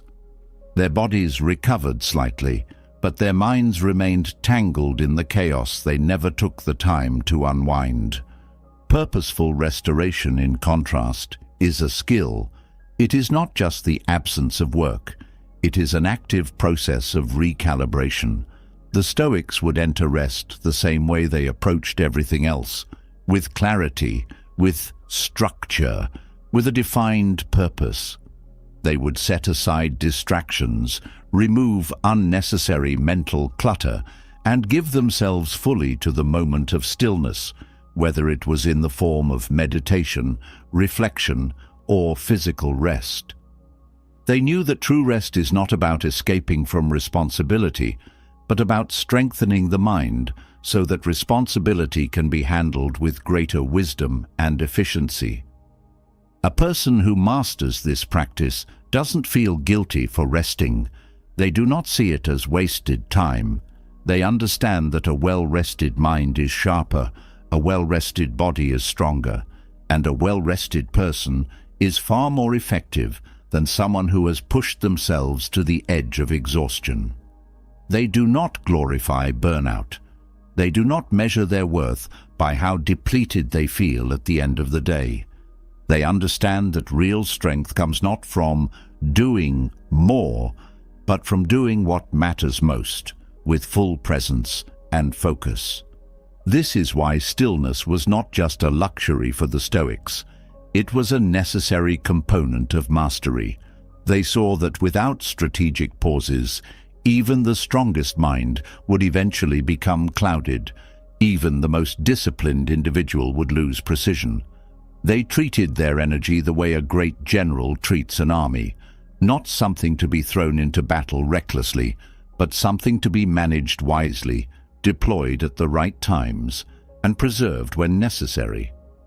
In modern life, rest is often misunderstood. Many people either avoid it completely, believing it is unnecessary, or indulge in it too passively, using it as an excuse for inaction. The Stoics avoided both extremes. They did not advocate for constant activity, but they also did not believe in aimless idleness. Their approach was measured, deliberate, and deeply aware of the connection between rest and effectiveness. For those who struggle with the idea of stillness, the solution is not to force long periods of inactivity, but to learn how to engage with rest in a way that strengthens the mind instead of weakening it. This means choosing solitude over distraction, reflection over mindless entertainment, presence over passive indulgence. It means recognizing that pausing does not mean losing progress. It means ensuring that progress continues in the right direction. A person who has mastered this approach to rest feels no anxiety when they step back from action. They do not fear that they are falling behind. They do not rush mindlessly into more work just to feel productive. They know that when they do act, their actions will be clear, deliberate, and unstoppable. They do not react impulsively because they have trained themselves to move with intention, not urgency. This is what makes stillness a weapon. It is not passive. It is a tool for sharpening the mind, preserving energy, and ensuring that when movement does happen, it is powerful and effective. Those who ignore this tool become victims of their own exhaustion, operating at half their potential because they have never learned how to reset. Those who wield it wisely move through life with an advantage that others will never understand. They do not burn out. They do not react emotionally. They do not feel controlled by external chaos. They operate from a place of calm, focus, and deep internal strength. The true lesson of Stoicism is not just about enduring hardship. It is about moving through life with intelligence, conserving strength for when it matters most, and never mistaking exhaustion for progress. The ability to pause is the ability to remain in control, to ensure that every action is backed by full awareness, and to cultivate a mind that is not just busy, but disciplined, measured, and ready for whatever comes next. A person who learns this lesson does not wake up scattered. They wake up prepared. They do not end the day in mindless exhaustion. They end it with clarity. They do not waste their energy chasing urgency. They direct it toward what is essential, and because of that, they move through life with a steadiness and power that nothing can shake. Stillness sharpens the mind, but what follows determines whether that clarity is carried into sleep or lost in the noise of unresolved thoughts. The ability to rest is not just about the body. It is about whether the mind is left free or tangled in burdens that should have been set down. Many people enter sleep physically exhausted, but mentally overactive, unable to separate themselves from the events of the day. They close their eyes, but their thoughts do not quiet. Their bodies rest, but their emotions remain engaged, replaying conversations, regrets, or uncertainties that keep them trapped in cycles of stress. The Stoics understood that this was not simply a bad habit, but a failure of discipline, A person who carries the weight of the day into the night has not trained their mind to release unnecessary burdens. They have not practiced emotional equanimity, the ability to acknowledge events without becoming enslaved by them. Overthinking, for the Stoics, was a sign of mental weakness, not intelligence. It was the mind's way of compensating for a lack of control. When the mind is untrained, it spirals into analysis, reliving situations that no longer require attention, clinging to worries as if they have value. But a mind that has been disciplined into clarity does not waste time chasing what is outside its influence. It closes the day, ends its involvement, and prepares itself for the next, with no residue of unfinished emotions. This ability to close the mind at night is not avoidance. It is a skill. It requires recognizing that thoughts should be chosen, not indulged. Most people do not realize that they allow their minds to run unchecked, feeding into the illusion that more thinking will lead to more solutions. But in reality, most late-night thinking is not problem-solving, but self-torture. It is dwelling on things that no longer require thought, repeating patterns of worry, creating imaginary scenarios that do not exist. The Stoics saw this clearly and refused to allow their minds to become a source of unnecessary suffering. Emotional equanimity means maintaining mental sovereignty. It means not letting external events dictate inner peace. It means practicing the art of detachment from what no longer serves the present moment. A person who has trained themselves in this discipline does not fall into the trap of rumination. They do not let emotions extend beyond their usefulness. They experience them fully in the moment, but when the moment has passed, they let them go. They do not hold on to anger after an argument, carry frustration beyond the problem, or allow fear to exist without purpose. They do not make themselves miserable by dragging yesterday's struggles into today's rest. The key to developing this skill lies in understanding that not all thoughts are worthy of attention. The untrained mind treats every thought as important. It reacts to each worry, amplifies each doubt, entertains each insecurity. But the disciplined mind filters what enters its awareness. It questions each thought before engaging with it. It asks, does this serve me? Is this within my control? Is this adding value to my life? If the answer is no, the thought is discarded without further engagement. This is not suppression, it is selection. Just as a person does not consume everything placed in front of them, the mind should not consume every thought that arises. The Stoics mastered the art of emotional closure. They did not go to sleep with open mental loops, unresolved frustrations, or lingering tension. They understood that a day well lived is a day that does not need to be carried into the next. Before bed, they would review what happened, extract the lesson, and then detach from the experience. If something was within their control, they would make a plan for the next day. If it was outside their control, they would consciously release it. This practice was not just about clearing the mind, but about training it to let go of what was unnecessary. One of the most powerful methods for this is transforming worry into wisdom. Instead of allowing concerns to repeat endlessly, the Stoics would convert them into something useful. If a situation had gone wrong, they did not dwell in regret. They extracted the lesson. If something had been difficult, they did not dwell in frustration. They examined how it had made them stronger. If they had faced failure, they did not attach their identity to it.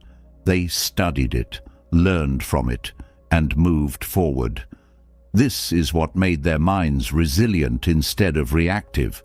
They did not just try to stop worrying.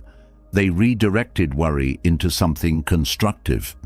Many people struggle with this because they assume that letting go means ignoring reality. But the Stoics understood that acceptance is not passivity, it is clarity.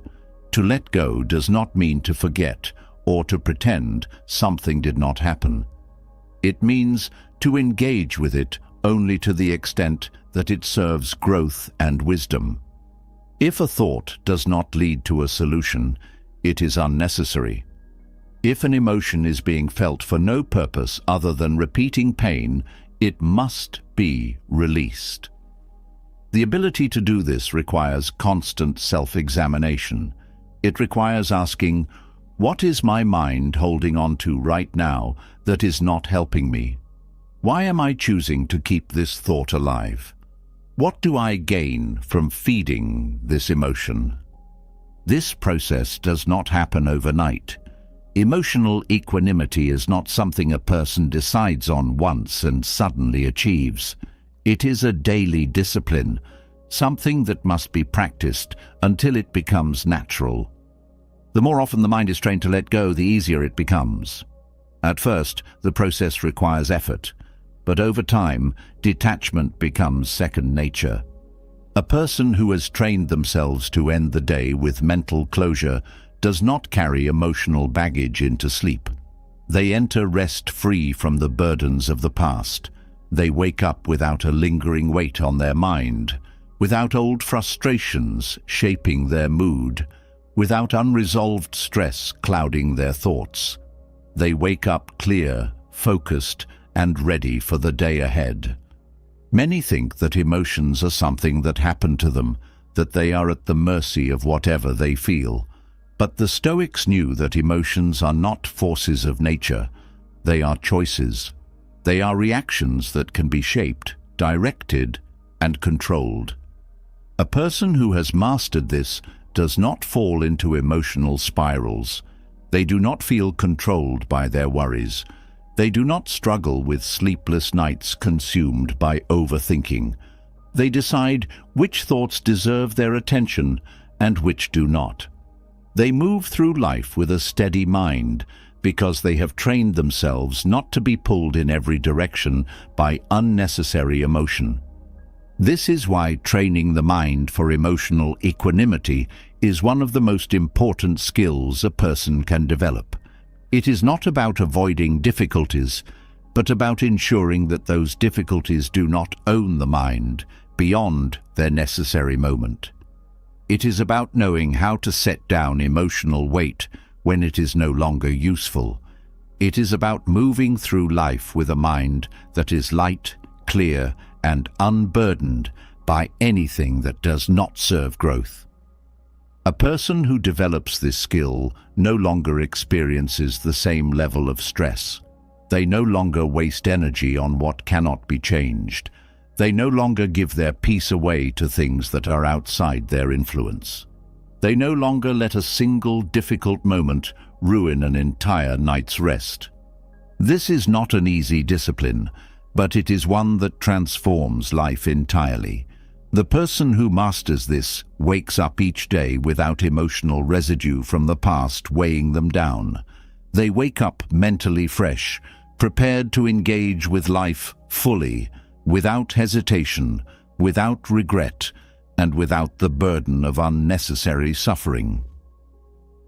Emotional equanimity brings clarity, but without control over thought itself, the mind remains vulnerable to one of the greatest sources of self-inflicted suffering, overthinking. Many people struggle to fall asleep, not because their bodies are restless, but because their minds refuse to quiet down. The thoughts that should have been set aside continue to spin, repeating the same concerns, replaying old conversations, forecasting problems that have not yet arrived. This cycle of mental clutter is not a sign of intelligence. It is not deep thinking. It is a failure to discipline the mind. The Stoics did not allow themselves to be ruled by thought. They understood that a mind left unchecked would drift toward unnecessary suffering, that mental energy wasted on excess contemplation would drain the strength needed for real action. Overthinking is not reflection, it is indulgence in useless worry. A mind that has not been trained to filter its own thoughts becomes a prisoner of endless internal noise, unable to distinguish between what is useful and what is merely an emotional reaction disguised as logic. The ability to shut down unnecessary thoughts is not about suppressing emotions or avoiding problems. It is about learning how to engage with thought deliberately instead of being consumed by it. A person who has mastered this does not get trapped in loops of anxiety, does not lie awake running through countless scenarios, does not let the same concerns repeat endlessly without resolution. They have trained their minds to filter what deserves attention and discard what does not. One of the most effective ways the Stoics accomplished this was by simplifying mental engagement. When faced with a flood of thoughts, they did not entertain every possibility. They did not allow their minds to expand endlessly into different directions, weighing every possibility until exhaustion. Instead, they trained themselves to ask one decisive question that would immediately clarify the situation. This question was always aimed at separating the necessary from the unnecessary, the real from the imagined, the useful from the distracting. It was a tool to cut through mental fog, to stop overthinking in its tracks before it could take hold. The exact form of the question varied, but its purpose was always the same: to silence doubt and bring immediate clarity. The power of this method lies in its simplicity. Most people overthink because they believe that more thought leads to better solutions. But in reality, most problems are not solved by more thinking, but by clearer thinking. The Stoics knew that clarity is not found in excess thought, but in reducing thought to what is essential. Instead of spiraling into endless considerations, they would ask one defining question that forced the mind to choose its next step. This technique eliminates the habit of mentally circling the same concerns without progress. It stops the mind from expanding problems beyond their actual size, prevents unnecessary worry from turning into full-blown anxiety, and redirects energy toward what is within control. A person who practices this regularly rewires their mental habits, no longer reacting emotionally to every thought, no longer feeding into the illusion that constant contemplation leads to peace. Epictetus, one of the greatest Stoic teachers, understood this deeply. He saw that most human suffering comes not from actual events, but from the thoughts people attach to those events. A problem itself is rarely the cause of distress. It is the interpretation of the problem, the imagined consequences, the exaggerations and fears that accompany it. He taught that the key to avoiding mental spirals is to recognize when the mind is feeding itself unnecessary distress. The mind must be trained to identify when thought is productive and when it is destructive. Overthinking rarely brings solutions. It brings exhaustion. It creates false problems that did not exist before they were analyzed to death. It distorts reality by focusing only on what could go wrong, what was said incorrectly, what may happen in some uncertain future. This habit does not create wisdom. It creates suffering. The Stoics saw that a mind left untrained in thought control becomes its own worst enemy. Instead of using thought as a tool, it becomes trapped within it, unable to break free from its own cycles of doubt and analysis. This is why they place such strong emphasis on knowing when to stop thinking, knowing when a decision had been made, knowing when further contemplation was no longer useful. A person who has mastered this does not lie awake at night battling their own mind. They do not allow their thoughts to dictate their emotions. They decide which thoughts are given attention and which are dismissed without further engagement. They are not controlled by worry, not pulled into hypothetical scenarios, not emotionally disturbed by mental clutter. The ability to detach from excessive thought is a form of freedom. It is what allows a person to move through life without being weighed down by their own unnecessary concerns. It ensures that energy is directed only toward what matters, that stress is not self-imposed, that the mind remains sharp and focused instead of clouded by pointless reflection. This discipline is not developed overnight. It is something that must be practiced repeatedly until it becomes natural. The first step is recognizing when overthinking is occurring. Most people do not even realize they are engaging in it. Their thoughts feel important, their worries feel justified, their concerns seem real. But a trained mind catches overthinking early.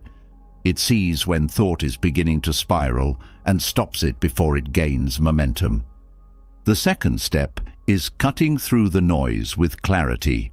This is where the one-question technique becomes invaluable.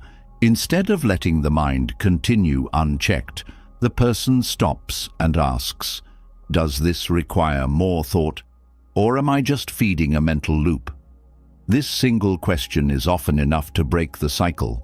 If the answer is no, the thought is discarded immediately. If the answer is yes, a clear action must follow. The thought must lead somewhere tangible, either a plan, a resolution, or a conscious decision to leave it alone. The third step is redirecting mental energy towards something more constructive. Overthinking is often a symptom of mental passivity. A person who allows their thoughts to take control is not actively directing their own mind. This is why the Stoics emphasized engaging in activities that reinforce control, writing down thoughts to process them logically, engaging in physical movement to break mental loops, or focusing on something external that requires full attention. A person who follows this process does not fall into the same patterns of worry each night. They do not let their minds become breeding grounds for unnecessary anxiety. They train themselves to engage with thought only when it serves them, not when it pulls them into endless doubt and speculation. This is why conquering overthinking is not just about stopping bad habits. It is about reclaiming control over the mind itself. A person who masters this skill no longer wastes time carrying the same worries from one night to the next. They do not live in the past, do not stress over the future, do not spend their nights locked in mental loops that prevent true rest. They own their thoughts instead of being owned by them. This shift changes everything. The difference between a person who overthinks and a person who does not is not found in their circumstances, but in their relationship with their own mind. One is ruled by thought. The other chooses their thoughts deliberately. One is trapped in worry. The other lives with clarity and focus. A person who eliminates overthinking sleeps deeply. Their mind is quiet because they have trained it to release unnecessary burdens. They do not seek peace through more thinking. They find it in thinking only when it is necessary. This is the path to mental freedom. This is the path to a life that is not controlled by doubt, but directed by clarity, purpose, and deep inner calm. A mind that has conquered overthinking is free, but there is another force that can quietly take its place: expectation.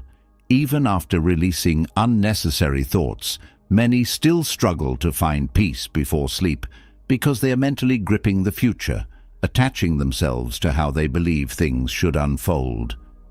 This subtle attachment is the root of anxiety, frustration, and disappointment. The Stoics saw this clearly. They understood that expectations are self-imposed chains. binding the mind to outcomes that are never fully in one's control. The tighter the grip, the more suffering it brings. Most people go to bed with an invisible contract written in their minds. They assume things will go as planned. They expect others to behave a certain way. They believe tomorrow must unfold in a way that meets their preferences. This silent demand on life is the source of much distress. When the world inevitably acts according to its own nature rather than personal wishes, disappointment follows. The person who has not trained themselves in detachment will feel wronged, unsettled, or even resentful, not because life has been cruel, but because they expected something that was never promised. The Stoics refused to live with such unnecessary burdens. They approached life without entitlement, without assuming that anything owed them an easy path. They knew that detachment from expectation is not pessimism. It is liberation. A person who expects nothing cannot be shaken by disappointment. They cannot be disturbed by unforeseen events. They cannot be harmed by the natural flow of life because they have already accepted whatever comes before it arrives. This ability to let go before the future happens is a skill that transforms how a person sleeps. A mind that expects nothing does not lie awake replaying potential scenarios. It does not waste energy preparing for the future to conform to its will. It does not carry an emotional contract into tomorrow. It rests because it has already surrendered. It has already made peace with uncertainty. It has already chosen to flow with life rather than resist it. This kind of detachment does not mean passivity or a lack of care. The Stoics were not indifferent to outcomes. They simply understood that attachment to them was futile. A person can strive, work, and prepare, but once effort has been applied, the rest is no longer theirs to control. They let go not out of laziness, but out of wisdom. They trained themselves to separate what was in their hands from what was not, and in doing so, they removed the source of much unnecessary suffering. Training the mind to accept any outcome before sleep is a process that must be practiced consistently. Most people fall into anxiety because they believe acceptance comes after events have occurred. They wait to see how things unfold before deciding how to feel about them. This reactionary way of living is why so many struggle with emotional turmoil. They remain mentally tied to results, unable to rest until life has played out according to their terms. The Stoic approach is the opposite. They decided in advance that no matter what happens, they will not be disturbed.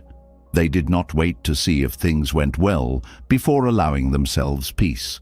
They cultivated an unshakable mindset that remained the same whether events were favorable or not. This gave them a deep advantage over those who were always at the mercy of changing circumstances. Their peace did not fluctuate. Their emotions were not dictated by the external world. They carried the same stillness whether success or failure greeted them. A person who sleeps with this mindset does not experience the usual tension before bed. There is no feeling of unfinished business. There is no mental clinging to what must happen next. They have already given their best, and they have already made peace with whatever comes next. They do not waste energy on trying to force what is beyond them. This creates a different kind of rest, one that is deep, undisturbed, and free from the invisible pressure of expectation. This practice requires challenging the habitual tendency to expect things to be a certain way. Most people do this unconsciously. They assume their plans will unfold without disruption. They expect conversations to go smoothly. They hope for a specific outcome and attach their emotions to whether it happens or not. This is a dangerous way to live because it places one's inner state in the hands of external events. The Stoics trained themselves to remove this illusion by seeing the world as it is, not as they wished it to be. The strongest minds do not fight reality. They align themselves with it. They understand that acceptance is not weakness. It is supreme strength. It is the ability to say, "Whatever comes, I am prepared. Whatever changes, I remain steady. Whatever tomorrow brings, it does not own my peace." This kind of detachment does not eliminate effort or drive. It removes the unnecessary suffering that comes from attachment. The person who internalizes this does not start the day in emotional chaos. They do not wake up stressed over things that have not yet happened. They do not waste the morning trying to predict or control events that are already unfolding beyond them. They step into the day ready for anything, expecting nothing, and therefore disturbed by nothing. This is not indifference. It is the highest form of mental discipline. It is the realization that true peace is not found in securing perfect outcomes, but in releasing the need for them. The one who masters this sleeps differently. Their nights are not stolen by fear of the unknown. Their energy is not drained by mental negotiations with reality. Their happiness is no longer tied to whether the world meets their expectations or not. Most suffering comes from trying to control what is not in one's control.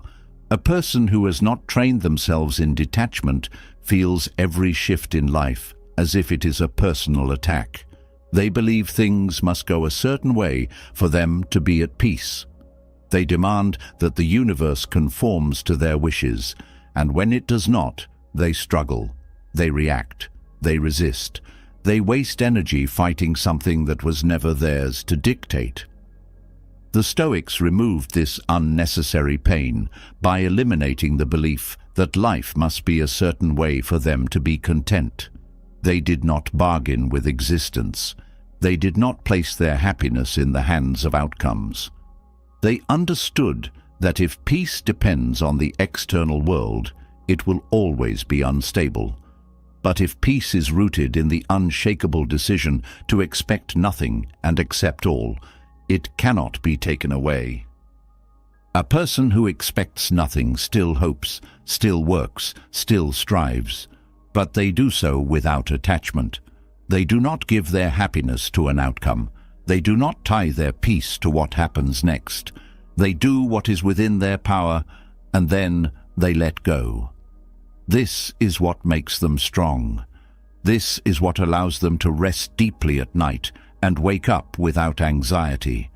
Their mind does not resist what is coming because it has already made peace with all possibilities. This way of thinking is foreign to many because the world conditions people to believe that expectation is natural and necessary. But expectation is a fragile way to live. It places too much emotional weight on things that can never be fully controlled. The one who breaks free from this conditioning discovers something rare, happiness that does not depend on circumstances. This shift changes everything. The person who learns to expect nothing does not waste their life in frustration. They do not live in fear of things not going their way. They do not place their sense of well-being on forces outside of them. They move through life lightly, unattached, and therefore untouchable. Their peace is no longer something that must be earned. It is something that exists simply because they have chosen to no longer bargain with the world for it. This is the power of expecting nothing. It is not emptiness. It is not resignation. It is freedom.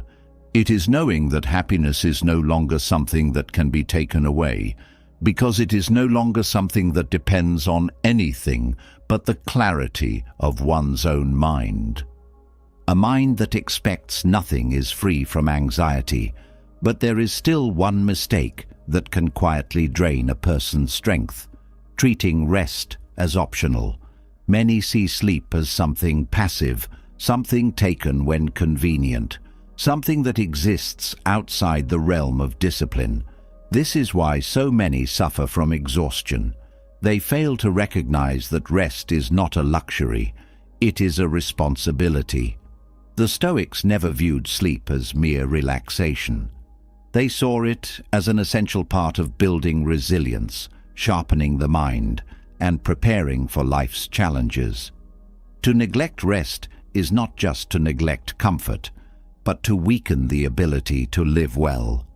A person who treats sleep as indulgence is a person who has not yet understood its purpose. They see it as something to squeeze in between obligations, something that can be sacrificed in the name of ambition, something that can be delayed when distractions feel more urgent. This mindset is the root of burnout. It is the reason why people move through life drained, sluggish, unable to think clearly, unable to respond to challenges with strength.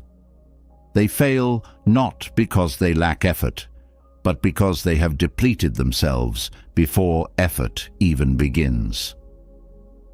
The Stoics did not allow themselves to live in such a reckless manner. They approached sleep with the same discipline, intentionality, and respect for order as they did every other aspect of life. They did not see rest as separate from strength. They saw it as a tool that fortified the mind, an essential process that made rational thought possible, a form of preparation that ensured resilience in all situations. Those who ignore this truth believe they are working harder by sacrificing sleep, but in reality, they are weakening the very thing that allows them to work effectively. A soldier who never sharpens his sword will one day find himself defenseless. A mind that is never allowed to rest will one day find itself incapable of focus, clarity, or sound decision-making. The discipline of rest is not about seeking comfort. It is about ensuring that when action is required, the body and mind are both prepared to face it fully. The unprepared mind hesitates. The prepared mind moves without doubt. The difference is found in how well it has been maintained. This understanding changes how sleep is approached. It is no longer something that is taken randomly whenever exhaustion forces it.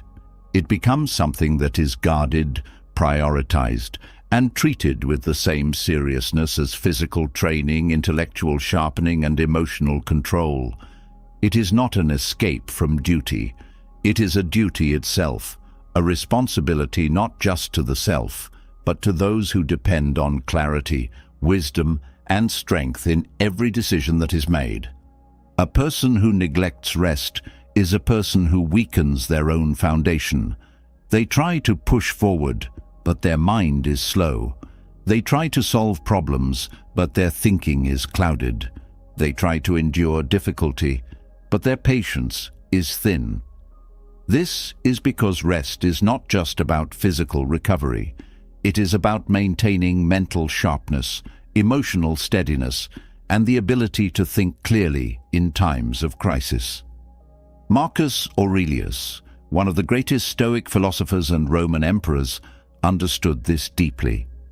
Despite ruling over an empire and carrying the weight of leadership, he did not glorify sleeplessness. He did not see exhaustion as a virtue. He knew that a tired mind is a weak mind, and a weak mind makes poor decisions. The Stoic approach to rest is rooted in balance, not indulgence. It is not about sleeping excessively or using rest as an excuse for inaction.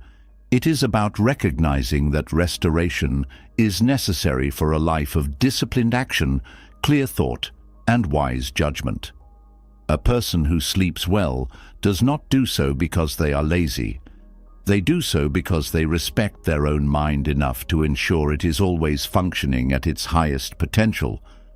There is a reason why so many fail to maintain this discipline. They associate rest with laziness.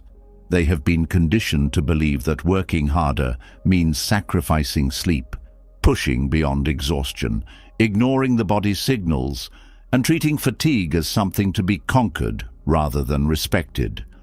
This is a dangerous illusion. It leads not to greatness, but to a slow and inevitable collapse. Those who think they are making progress by depriving themselves of rest do not realize that their progress is inefficient, their decisions are impaired, and their endurance is short-lived. True discipline is not found in mindless effort. It is found in balanced effort, knowing when to push, when to recover, when to engage, and when to step back so that engagement can be stronger the next time. A Stoic who's mastered this discipline does not see sleep as a loss of time. They see it as time well spent in preparing for everything that follows. They do not hesitate to rest when needed, because they understand that energy is a resource to be managed wisely, not wasted recklessly. A person who reframes sleep as a form of discipline rather than indulgence will experience immediate change in their life. They will wake up with a sharper mind, a steadier mood, and a sense of control over their own energy levels. They will no longer drag themselves through the day, constantly trying to compensate for a lack of recovery. They will move with deliberate force, not sluggish resistance. They will think with clarity, not mental fog. They will respond to challenges with strength, not emotional instability. This shift is not just about the physical effects of sleep. It is about the mindset that shapes it. A person who guards their rest as a duty rather than treating it as a casual act carries themselves differently. They know that each day requires them to be at their best, and they do not sabotage their own potential by refusing to take care of their most valuable tool, their mind. The Stoic mindset is not about doing more for the sake of doing more. It is about doing what is essential, with full presence and unwavering focus. A person who lacks sleep cannot achieve this. Their thoughts scatter, their patience thins, their ability to act with wisdom fades. They are not in control of themselves. They are simply reacting to fatigue.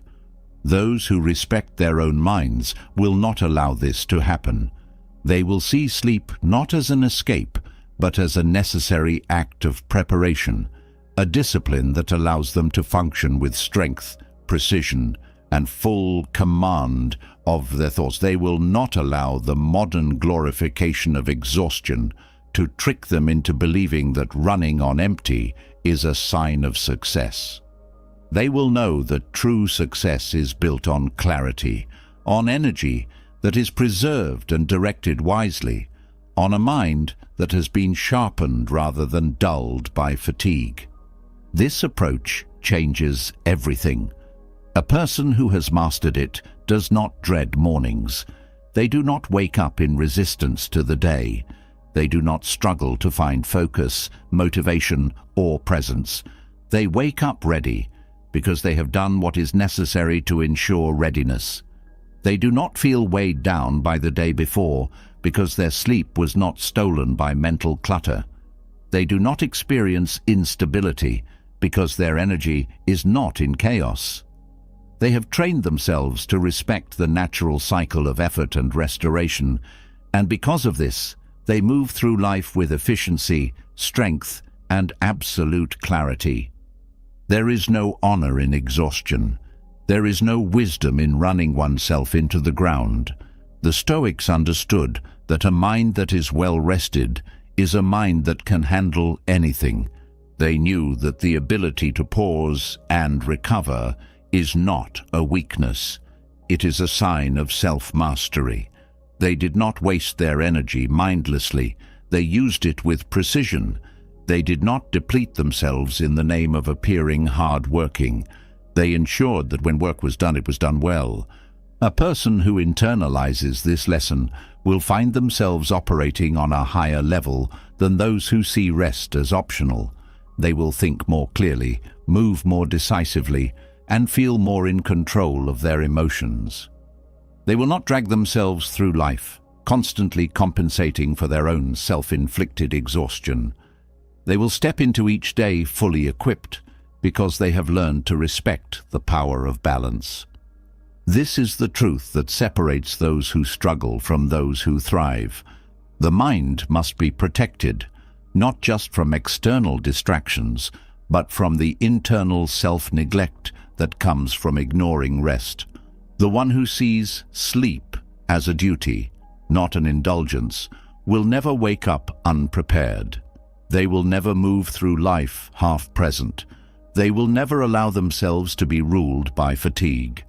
They will wake up strong, clear, steady, and because of that, they will always be ready for what comes next. A mind that respects rest as a discipline is a mind that begins to operate with greater precision, clarity, and strength. But knowing that sleep is essential is not enough. Mastering it requires understanding how to create deep, uninterrupted rest. Many believe that simply lying down and closing their eyes is sufficient, but true restoration is far more deliberate. The Stoics approach sleep with the same strategic awareness that they applied to every part of life. They did not see it as a passive process, but as an active practice that required both mental preparation and physical alignment. They understood that the body and mind must be primed for rest, just as they must be primed for action. Modern science now confirms what the Stoics intuitively knew. The way a person prepares for sleep determines its quality. A restless mind cannot simply shut down at will. A body that has been overstimulated throughout the day does not transition into deep rest without guidance. The nervous system must be signaled that it is time to slow down. The mind must be calmed, not through force, but through intentional cues that guide it into stillness. Those who fail to create this transition will struggle, no matter how much time they allocate to sleep. They may rest for hours, yet wake up feeling fatigued. They may enter bed exhausted, yet find themselves tossing and turning. This is not a failure of sleep itself. It is a failure of preparation. The Stoics mastered this by aligning themselves with natural rhythms, structured habits, and an unshakable internal state. They did not leave rest to chance. They designed their lives in a way that ensured sleep came easily, deeply, and without disturbance. They structured their evenings to decelerate rather than intensify, allowing the mind to let go of unnecessary stimulation before entering rest.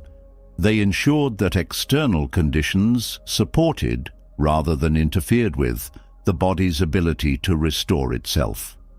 They understood that sleep is not something to be forced, but something to be cultivated through consistency, discipline, and control over one's own physiology. A person who sleeps like a Stoic does not experience the common struggles of modern restlessness. They do not suffer from racing thoughts, sporadic wakefulness, or the feeling of waking up more tired than when they went to bed.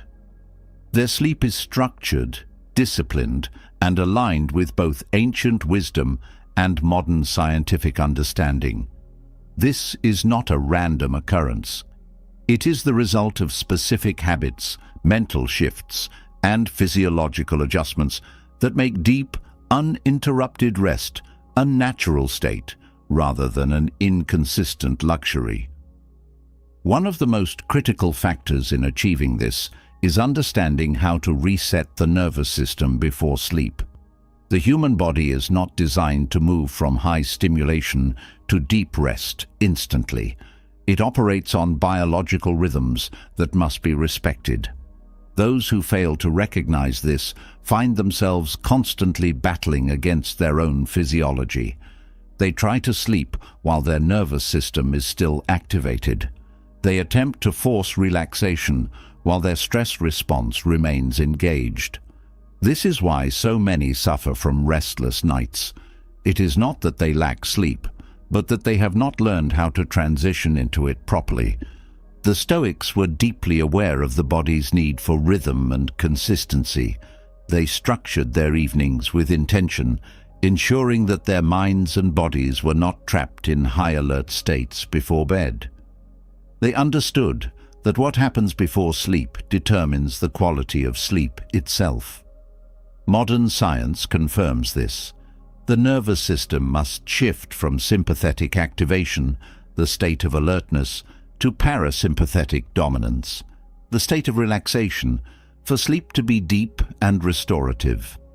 Those who fail to make this shift will find themselves waking up frequently, struggling to enter deep sleep stages, or waking up exhausted despite having slept for hours. This is why intentional rituals before bed are non-negotiable. The person who masters sleep does not end their day in chaos.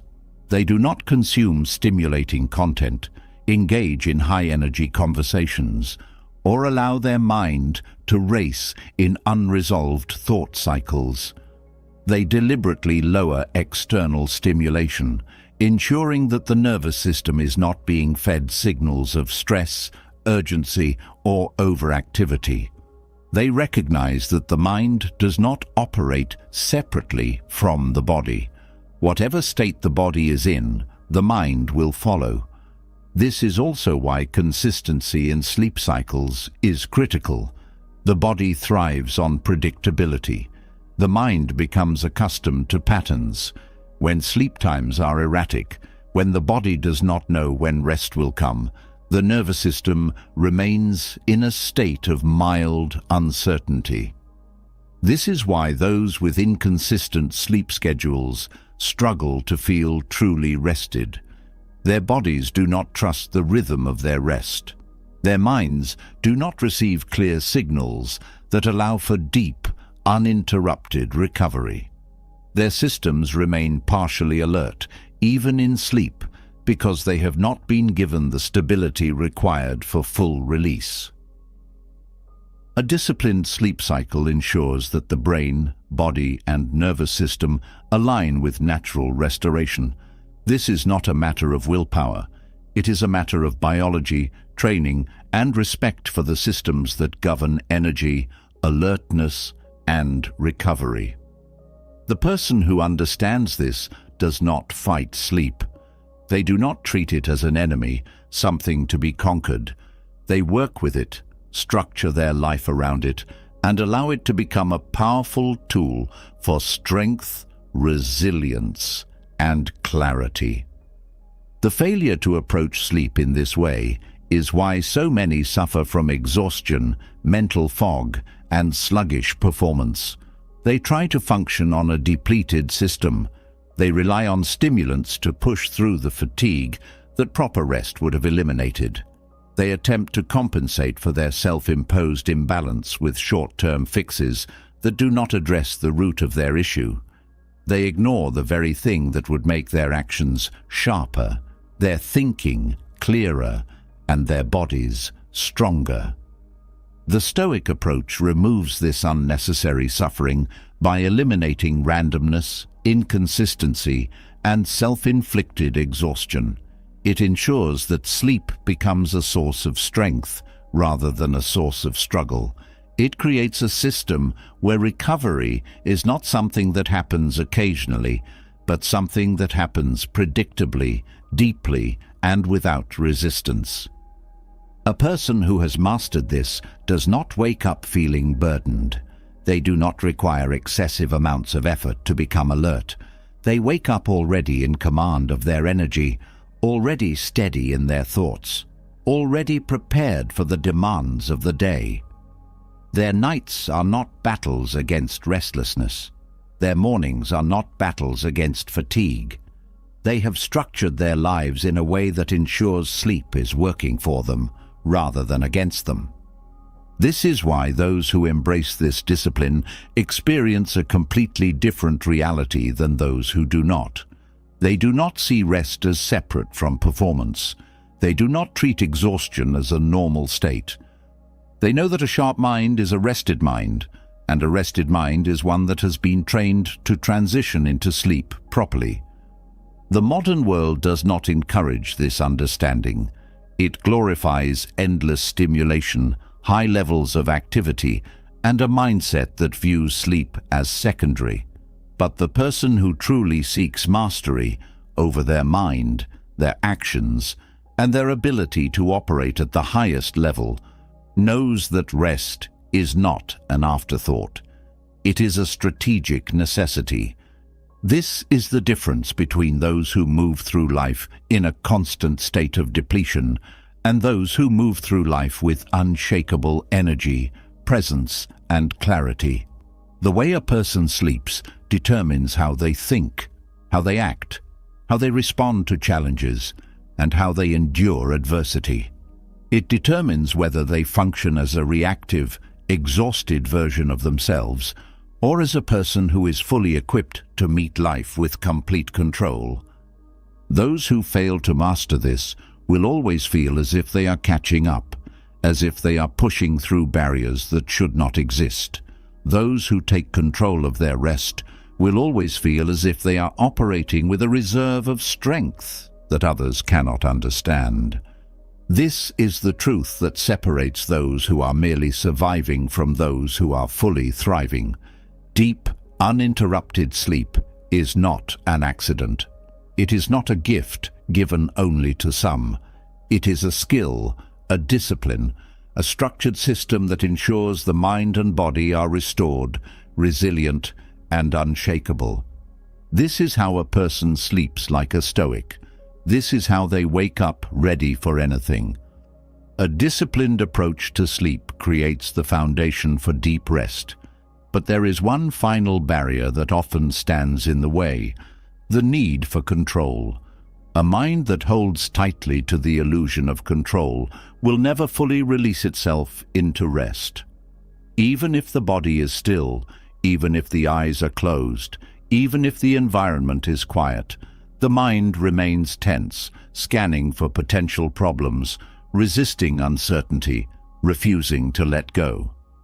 This is why so many struggle to sleep, not because their bodies are unwilling, but because their minds are still trying to solve, fix, plan, or control something beyond their reach. The Stoics understood this deeply. They knew that control is not something we own. It is something we must be wise enough to discern. They trained themselves to recognize what was within their power and what was not. They knew that fighting reality is the source of endless suffering, that resisting the natural flow of life does not create solutions, but only deepens anxiety. A person who cannot surrender to what they cannot change will always be in conflict with themselves, and that conflict does not disappear at night. It follows them into sleep, turning rest into a battlefield. Letting go of control before sleep is not about giving up. It is not about indifference. It is about choosing peace over resistance, choosing clarity over mental exhaustion, choosing to trust life instead of exhausting oneself, trying to force it. This shift is the key to eliminating stress-related insomnia, to freeing the nervous system from the grip of over-responsibility, to creating a space where sleep can naturally take hold rather than feeling like an impossible task. A person who has not yet learned this will find themselves lying awake, replaying conversations, forecasting potential failures, trying to piece together plans that cannot be finalized in that moment. They will turn over every detail of an issue, convinced that more thought will bring clarity, that more mental effort will bring resolution. But problems are not solved in a state of desperation. A mind that is frantic, that refuses to let go, that is still clinging to control, will never find the peace it is looking for. The irony is that true clarity only arrives when the mind is relaxed enough to receive it. Just as muddy water settles when left undisturbed, the mind finds its best solutions when it stops gripping, forcing and exhausting itself in an endless loop of control. The more tightly a person tries to control things, the more they suffocate their own ability to think clearly, to respond wisely, to allow space for insight and resolution to emerge naturally. This is why learning to trust life is one of the most powerful mental shifts a person can make. It does not mean abandoning effort. It does not mean allowing life to dictate everything. It means knowing where effort ends and surrender begins. It means recognizing that no amount of worrying, over-planning, or mental resistance will change what is already outside of one's control. It means understanding that peace is not found in controlling life. It is found in mastering one's response to it. The Stoics trained themselves to release attachment to results, to let go of the idea that they could control every outcome, every detail, every possibility.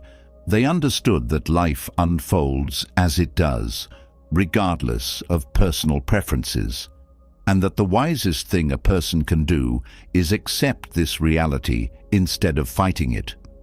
They saw that the greatest source of suffering is not the events of life, but the refusal to accept them as they are. A person who fights what they cannot change will always be exhausted, and this exhaustion does not fade when the day ends. It carries into the night, robbing them of rest, keeping them locked in unnecessary struggle.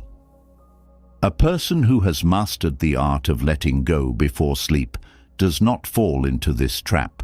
They do not waste their nights carrying the weight of the world. They do not allow their minds to wrestle with uncertainties that will not be solved in that moment. They do not grip at control that was never theirs to hold in the first place. Instead, they shift their focus. They remind themselves that they have done what they can, and the rest does not belong to them. They train themselves to release the day fully, without regret, without unfinished mental loops, without resistance to the unknown. This ability to release control is not weakness, it is the highest form of strength. A person who can let go is not passive, they are wise. They know that trying to control the uncontrollable does not bring security, it only brings exhaustion. They recognize that trusting life is not about blind faith. It is about choosing to stop wasting energy on battles that cannot be won. They understand that peace is a choice, not a result of perfect circumstances. A person who internalizes this shift experiences a completely different kind of sleep. Their mind is not restless because it has learned to trust that solutions will come in their own time. Their nervous system is not tense because it has been signaled that the fight is over for now.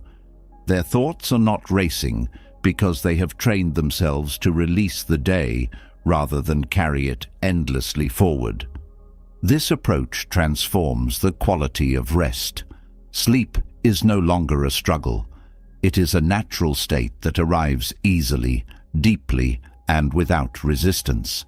The mind does not need to be forced into sleep when it has already been freed from the chains of control.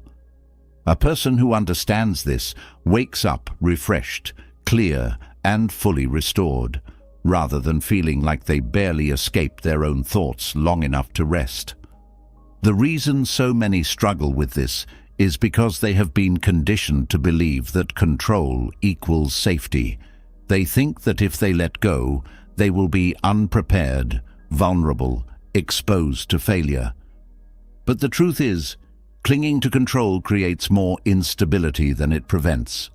It keeps the mind in a state of tension, keeps the body from fully relaxing, keeps sleep from ever reaching the deep restorative state that the nervous system requires.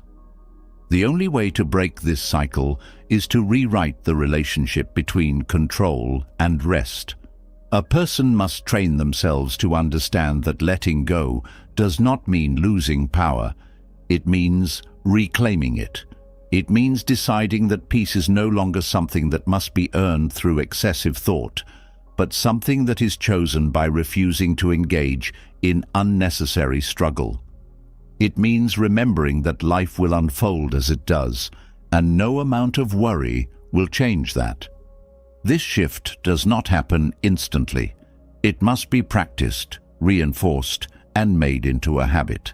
Just as the Stoics trained themselves to detach from external circumstances, a person must train themselves to detach from the need to control before sleep. They must remind themselves every night that they have done what they can, and that is enough. They must release the false belief that more mental effort will bring certainty, and instead embrace the reality that certainty is an illusion. A person who makes this a practice transforms the way they sleep, the way they wake up, and the way they engage with life itself. They no longer enter each day exhausted from mentally battling what cannot be changed. They no longer bend their nights gripping at thoughts that do nothing but drain them. They move through life with calm, focus, and clarity because they have learned the ultimate truth. Control was never the key to peace. Letting go was. And in that release, they find the deepest rest, the greatest freedom, and the most powerful state of mind they have ever known. A mind that has learned to let go before sleep awakens with a rare kind of freedom, unburdened, steady, and fully present. But there is another essential piece to mastering rest and effort, one that often goes overlooked in the pursuit of productivity and self-improvement: balance. The ancient Stoics understood that the human experience is not meant to be lived in a state of constant push or endless withdrawal. Neither excess effort nor excessive rest creates true strength. Instead, the ability to move seamlessly between effort and restoration, work and recovery, exertion and renewal, this is the foundation of a powerful, resilient mind. Many believe that discipline means relentless force, a never-ending grind where rest is treated as weakness. Others fall into the opposite trap, seeking ease and comfort, avoiding all struggle, and mistaking stagnation for peace. But neither extreme creates a life of wisdom, clarity, or enduring strength. The person who pushes endlessly without pause will soon break. The one who avoids all challenge will never develop the resilience needed to face life's inevitable trials. Only the person who has mastered balance will be able to endure without depletion, to grow without burning out, to act with full force when needed, and retreat with full acceptance when required. The Stoics knew that a well-lived life requires both movement and stillness. They rejected the idea that pushing harder always leads to better results. They saw how overexertion led to exhaustion, how an imbalanced mind became reckless, how a life without structured rest eventually collapses under its own weight. At the same time, they did not fall into laziness, idleness, or indulgence in comfort. They found a path that was neither extreme, one of deliberate, measured action, balanced by intentional, structured rest. The failure to understand this balance is why many people struggle with stress, burnout, and inconsistency. They throw themselves into work with no limits, then crash into exhaustion. They push themselves relentlessly, believing that stopping is a failure, only to find that they have drained themselves of energy, motivation, and clarity. Or they do the opposite, avoiding effort entirely, refusing to challenge themselves, never stretching beyond what is comfortable. Both paths lead to ruin. Both paths deny the reality of what is needed to build lasting strength. The disciplined Stoic does not make these mistakes. They do not see rest as indulgence, nor do they see work as suffering. They align themselves with the natural rhythm of energy and restoration, action and withdrawal, engagement and stillness. They push forward when necessary, but they do not grind themselves into the ground. They pause when required, but they do not allow comfort to make them soft. They walk the middle path, the only path that leads to lasting power. Many struggle with this because they do not see rest as an active practice. They assume that resting is simply doing nothing. But structured rest is not the absence of effort. It is effort directed toward renewal. The Stoics didn't rest aimlessly. They didn't waste time in idleness or meaningless distractions. They used rest as a way to sharpen themselves, to return to a state of clarity, to ensure that when they re-entered effort, they did so with full capacity. This is the difference between mindless exhaustion and strategic discipline. The person who has not trained themselves in balance burns out quickly, never reaching their true potential because they constantly deplete themselves without recovery. The one who has mastered balance understands that effort is only as strong as the ability to recover from it. A mind that is well rested can sustain effort longer, with greater focus, with more stability. A body that is given time to repair will last longer, will be stronger, will not collapse under strain. This approach does not mean avoiding difficulty. It does not mean seeking comfort over growth. It means developing the wisdom to know when to push and when to pause. A warrior does not fight without strategy. They choose their battles, conserve their strength, train for endurance, and ensure that when they do act, they do so with full capacity. The same is true for the disciplined mind. It does not waste itself on meaningless struggle. It does not fight battles that do not need to be fought. It does not drain itself unnecessarily. Instead, it protects its energy, using it wisely, directing it where it matters, ensuring that no effort is wasted and no rest is ignored. This is why overexertion is not a virtue. Many believe that working longer hours, pushing harder, and constantly striving means they are achieving more. But a fatigued mind does not produce excellence. A tired body does not move with precision. A person who never rests does not last. The Stoics understood this long before modern science confirmed it. They saw that a mind in balance is a mind that can operate at its highest potential for the longest period of time. A person who pushes themselves endlessly will eventually make mistakes, not because they lack skill, but because fatigue erodes judgment, dulls focus, and weakens self-control. This is why structured rest is not just a luxury. It is an essential part of a disciplined life. A person who has trained themselves to rest with intention does not experience the highs and lows of inconsistency. They do not cycle between extreme motivation and total burnout. They do not crash after periods of excessive effort. They move through life with steady, unshakable energy because they have trained themselves to replenish what they use. Many avoid rest because they believe it slows them down. But rest is not an obstacle to progress. It is what allows progress to be sustained. The Stoic does not see rest as wasted time. They see it as a tool for sharpening the mind, repairing the body, and strengthening the will. They do not feel guilty for stepping back when needed, because they know that without restoration, every action that follows will be weaker, slower, and less effective. They do not fall into the trap of constant effort with no regard for its consequences. A mind that has been trained in gentle self-discipline does not need external forces to dictate when to stop or when to start. It does not rely on burnout to force rest, nor does it require external motivation to begin work. It moves with precision, deciding when to exert itself fully and when to retreat for recovery. This is what creates long-term endurance, stability, and consistent strength. The person who masters this approach experiences a completely different kind of life. They do not wake up already drained. They do not reach the middle of the day exhausted from overexertion. They do not collapse at night, unable to turn off their mind.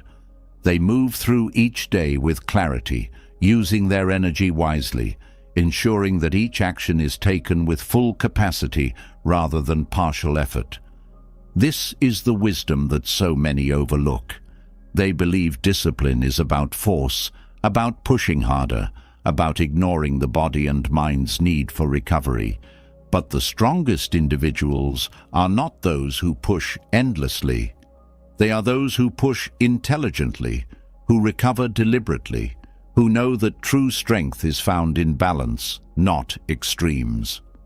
This is why the Stoics lasted. They did not burn out. They did not break. They endured. They knew when to press forward and when to retreat. They knew when to act and when to rest. They knew that a life of mastery is not built on reckless effort, but on a rhythm of exertion and restoration, work and recovery, engagement and withdrawal. A person who follows this path does not experience the common struggles of modern life, the endless fatigue, the chronic stress, the cycles of burnout and collapse. They live with a sense of stability, steadiness, and full command over their own energy. They are not controlled by external demands or internal chaos. They move with certainty because they have trained themselves to be in balance. They know when to push, they know when to rest, and because of this, they never break. A mind that has mastered balance moves through life with clarity, endurance, and purpose. It does not collapse under the weight of exhaustion, nor does it lose itself in idleness. But even the most disciplined mind can suffer if it does not cultivate one essential habit: gratitude. The way a person ends their day determines not just the quality of their sleep, but the quality of their entire existence. A mind that dwells on what is missing, on what went wrong, on what was frustrating, will always suffer. A mind that trains itself to see what was good, what was meaningful, what was enough, will always find peace. The Stoics understood this deeply. They knew that gratitude is not something that happens naturally. It is something that must be cultivated with discipline. The default state of the mind is to focus on what is lacking, to seek what is missing, to dwell on problems instead of appreciating what is present. Left untrained, the mind will always find reasons to be dissatisfied. It will always convince itself that something more is needed before contentment can exist. This is why so many people struggle with fulfillment, why they chase endlessly without ever feeling at peace. They are not lacking external success. They are lacking the ability to recognize what is already there. A person who does not train their mind in gratitude will always live in a state of deficiency, no matter how much they have. They will fall asleep thinking about what they did not accomplish, what they do not have, what they wish was different. They will wake up in the same state of dissatisfaction, carrying that burden into the next day, repeating the cycle endlessly. This is why gratitude is not just a virtue. It is a necessity. It is the single most powerful tool for shifting the mind away from anxiety, frustration, and endless wanting. It is what allows a person to look at their life, no matter how imperfect, and see not what is missing, but what is already meaningful. The practice of daily gratitude reflection is not about forced positivity or pretending that difficulties do not exist. It is about training the mind to see clearly, to recognize that even in hardship there is something of value. Even in struggle, there is something worth appreciating.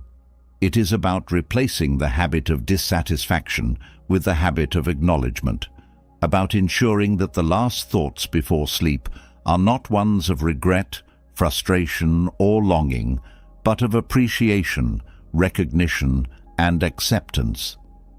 The Stoics did not wait for gratitude to appear on its own.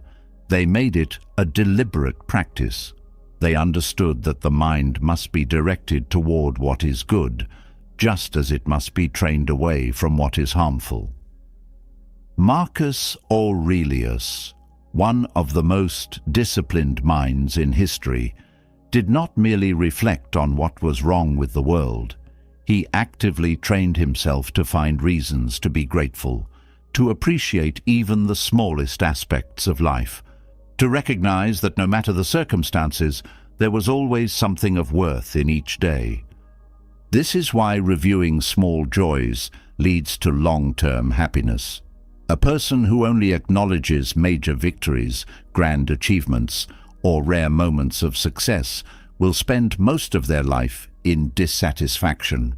True fulfillment does not come from rare events. It comes from learning to find meaning in the ordinary, from recognizing that even the smallest things contribute to a life well lived. A warm conversation, a moment of laughter, the comfort of a simple meal, the fact that one is alive to experience another day. These are the things that form the foundation of a contented mind. A person who does not train themselves to recognize these small joys will always overlook them. They will move through life seeking something greater, never appreciating what already exists. They will measure happiness by extreme moments, by major milestones, by things that happen too rarely to be the foundation of a peaceful life. The one who learns to see meaning in the ordinary, who finds gratitude in daily life rather than only in special occasions, will be the one who carries peace wherever they go. This is also why gratitude neutralizes daily frustrations. Life will always present difficulties, but difficulty does not have to define the experience of living. A person who has trained themselves in gratitude does not ignore hardship, but they do not allow it to outweigh what is good. They see that even when things go wrong, there are still things that went right. They recognize that even in struggle, there is something to appreciate. They do not allow a single inconvenience, a single setback, a single frustration to consume the entirety of their perspective. Without this practice, negativity always dominates. The mind will latch on to what is frustrating, what is unsatisfying, what did not go according to plan. A person may have had 99 moments of peace, yet the one moment of frustration will control their thoughts. This is not because life is terrible. It is because the mind has not been trained to balance perspective. The discipline of gratitude ensures that no single frustration, no single failure, no single imperfection ever has the power to define an entire day. It ensures that even when difficulties arise, they do not overshadow what is still valuable, what is still worth appreciating, what is still meaningful. The most effective way to integrate this practice is through a structured, Stoic-inspired method of gratitude reflection.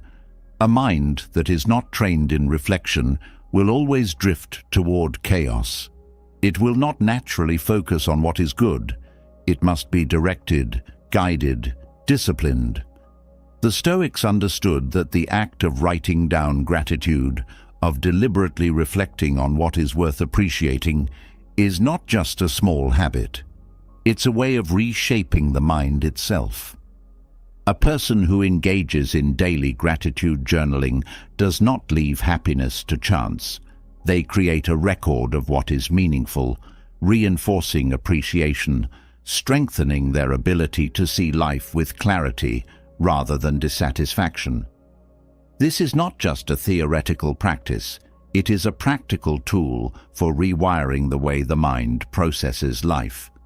The act of writing forces clarity. It forces recognition, forces acknowledgement, forces the mind to slow down and notice what is often overlooked. It takes gratitude from being an occasional feeling to being a structured part of daily existence. A person who commits to this practice does not live the same way as one who does not. They experience life with a different lens because they have trained themselves to see what others ignore.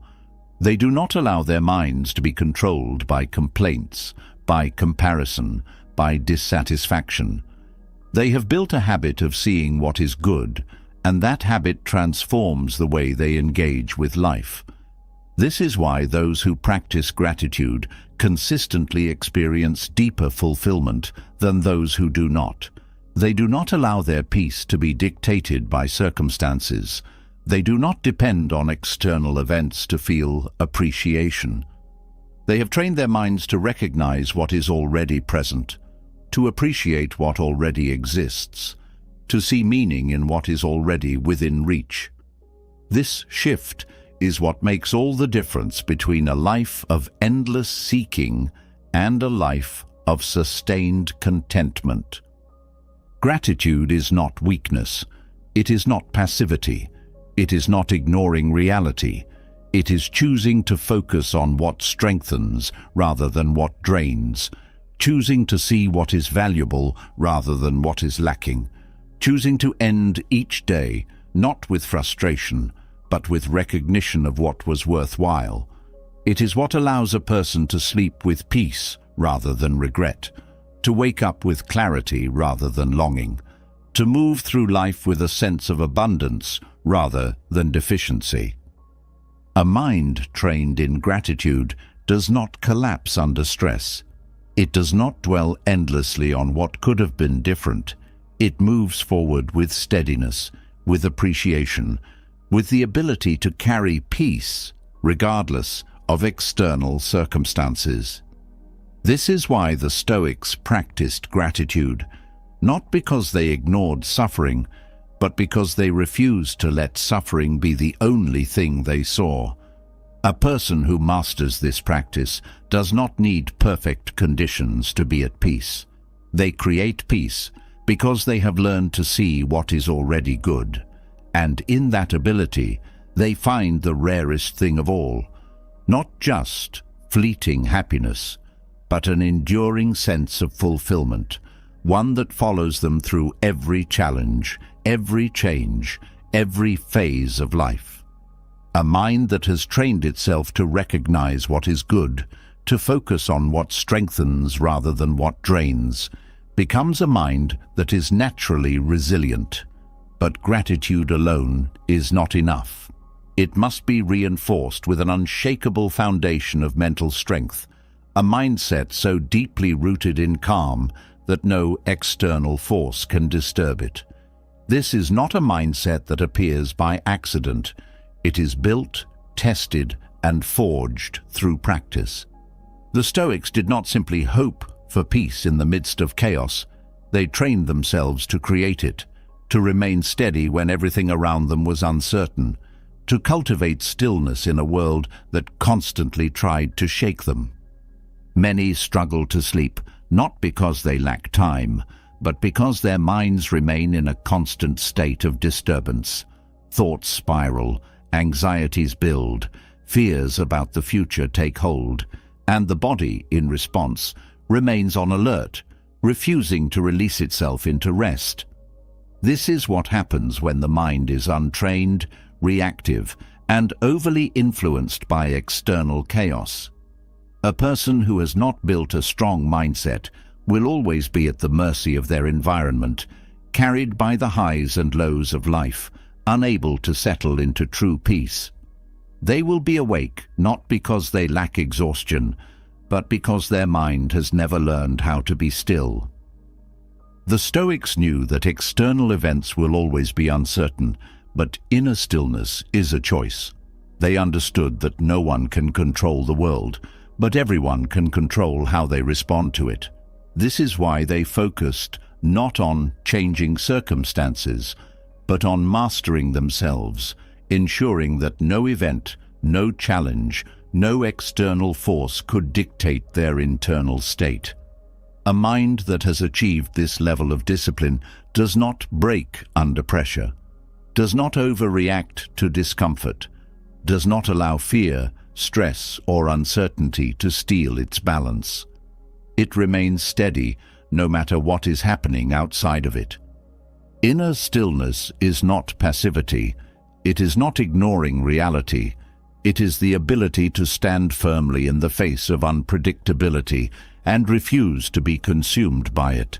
The modern world constantly demands attention, constantly bombards the mind with information, constantly fills the air with noise.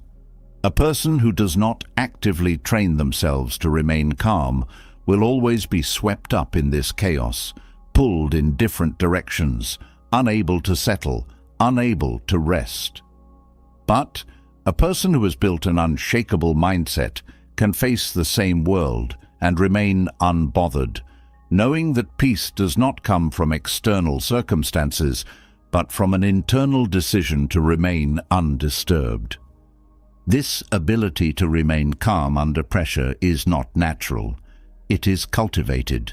The Stoics practiced it daily, testing themselves in difficult situations, training their minds to respond with logic rather than emotion, with clarity rather than panic. They did not expect life to be easy, nor did they wait for peace to come from outside forces.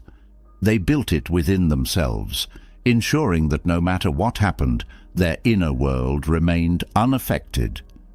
This is why so many struggle with stress, anxiety, and sleeplessness. They believe that calm is something that must be given to them, that they can only be at peace when everything is in order. But life is never fully in order.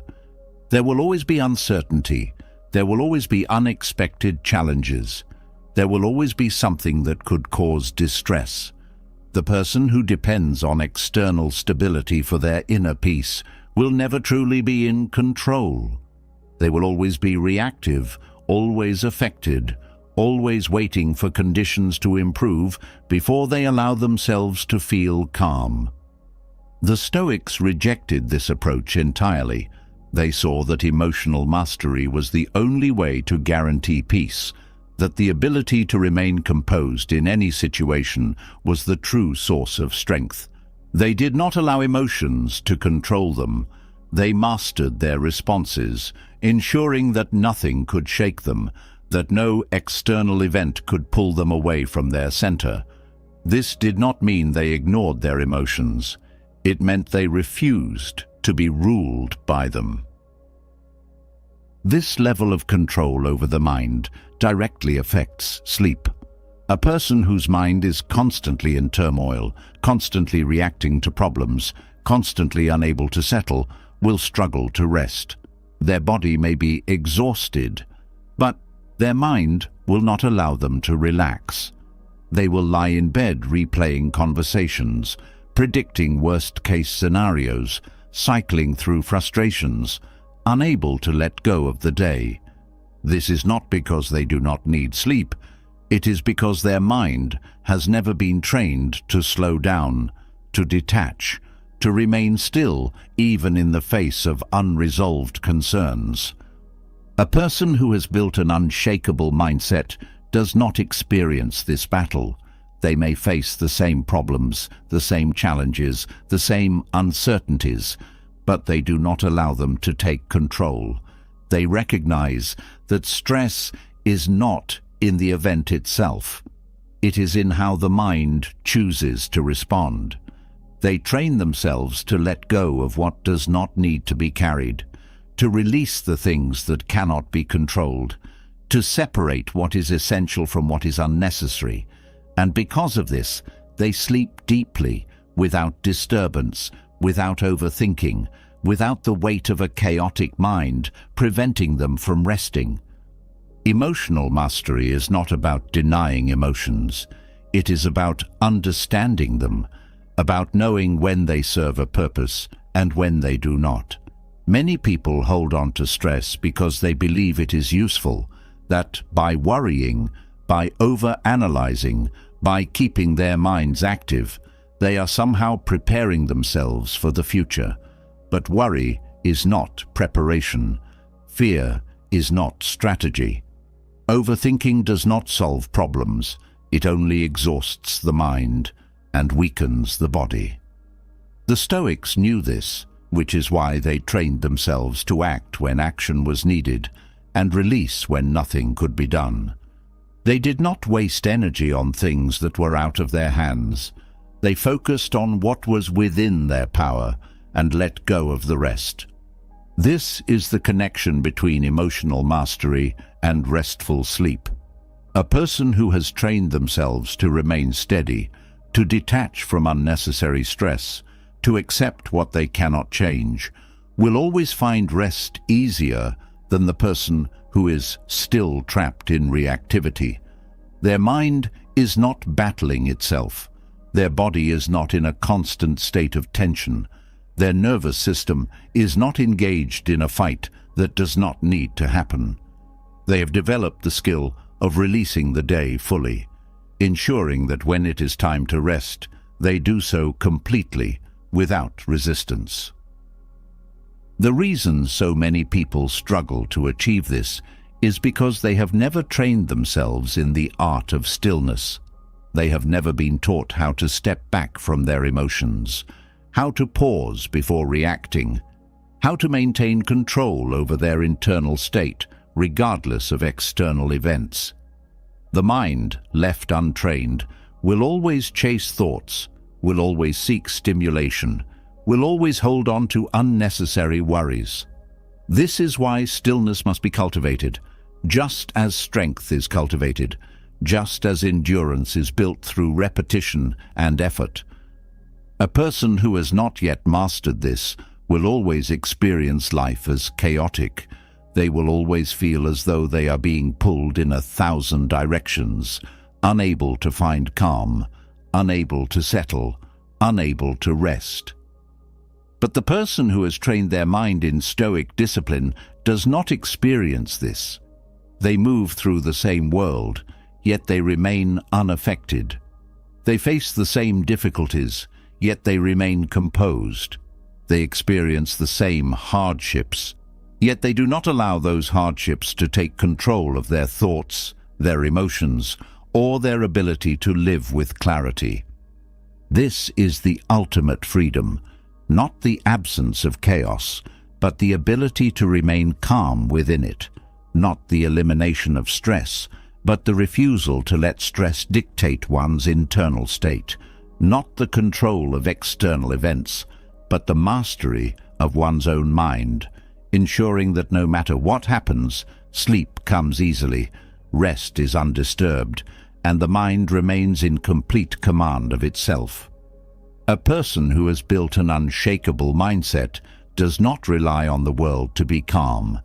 They have made themselves calm, and because of this, they sleep deeply, live peacefully, and move through life with a kind of strength that no external force can break.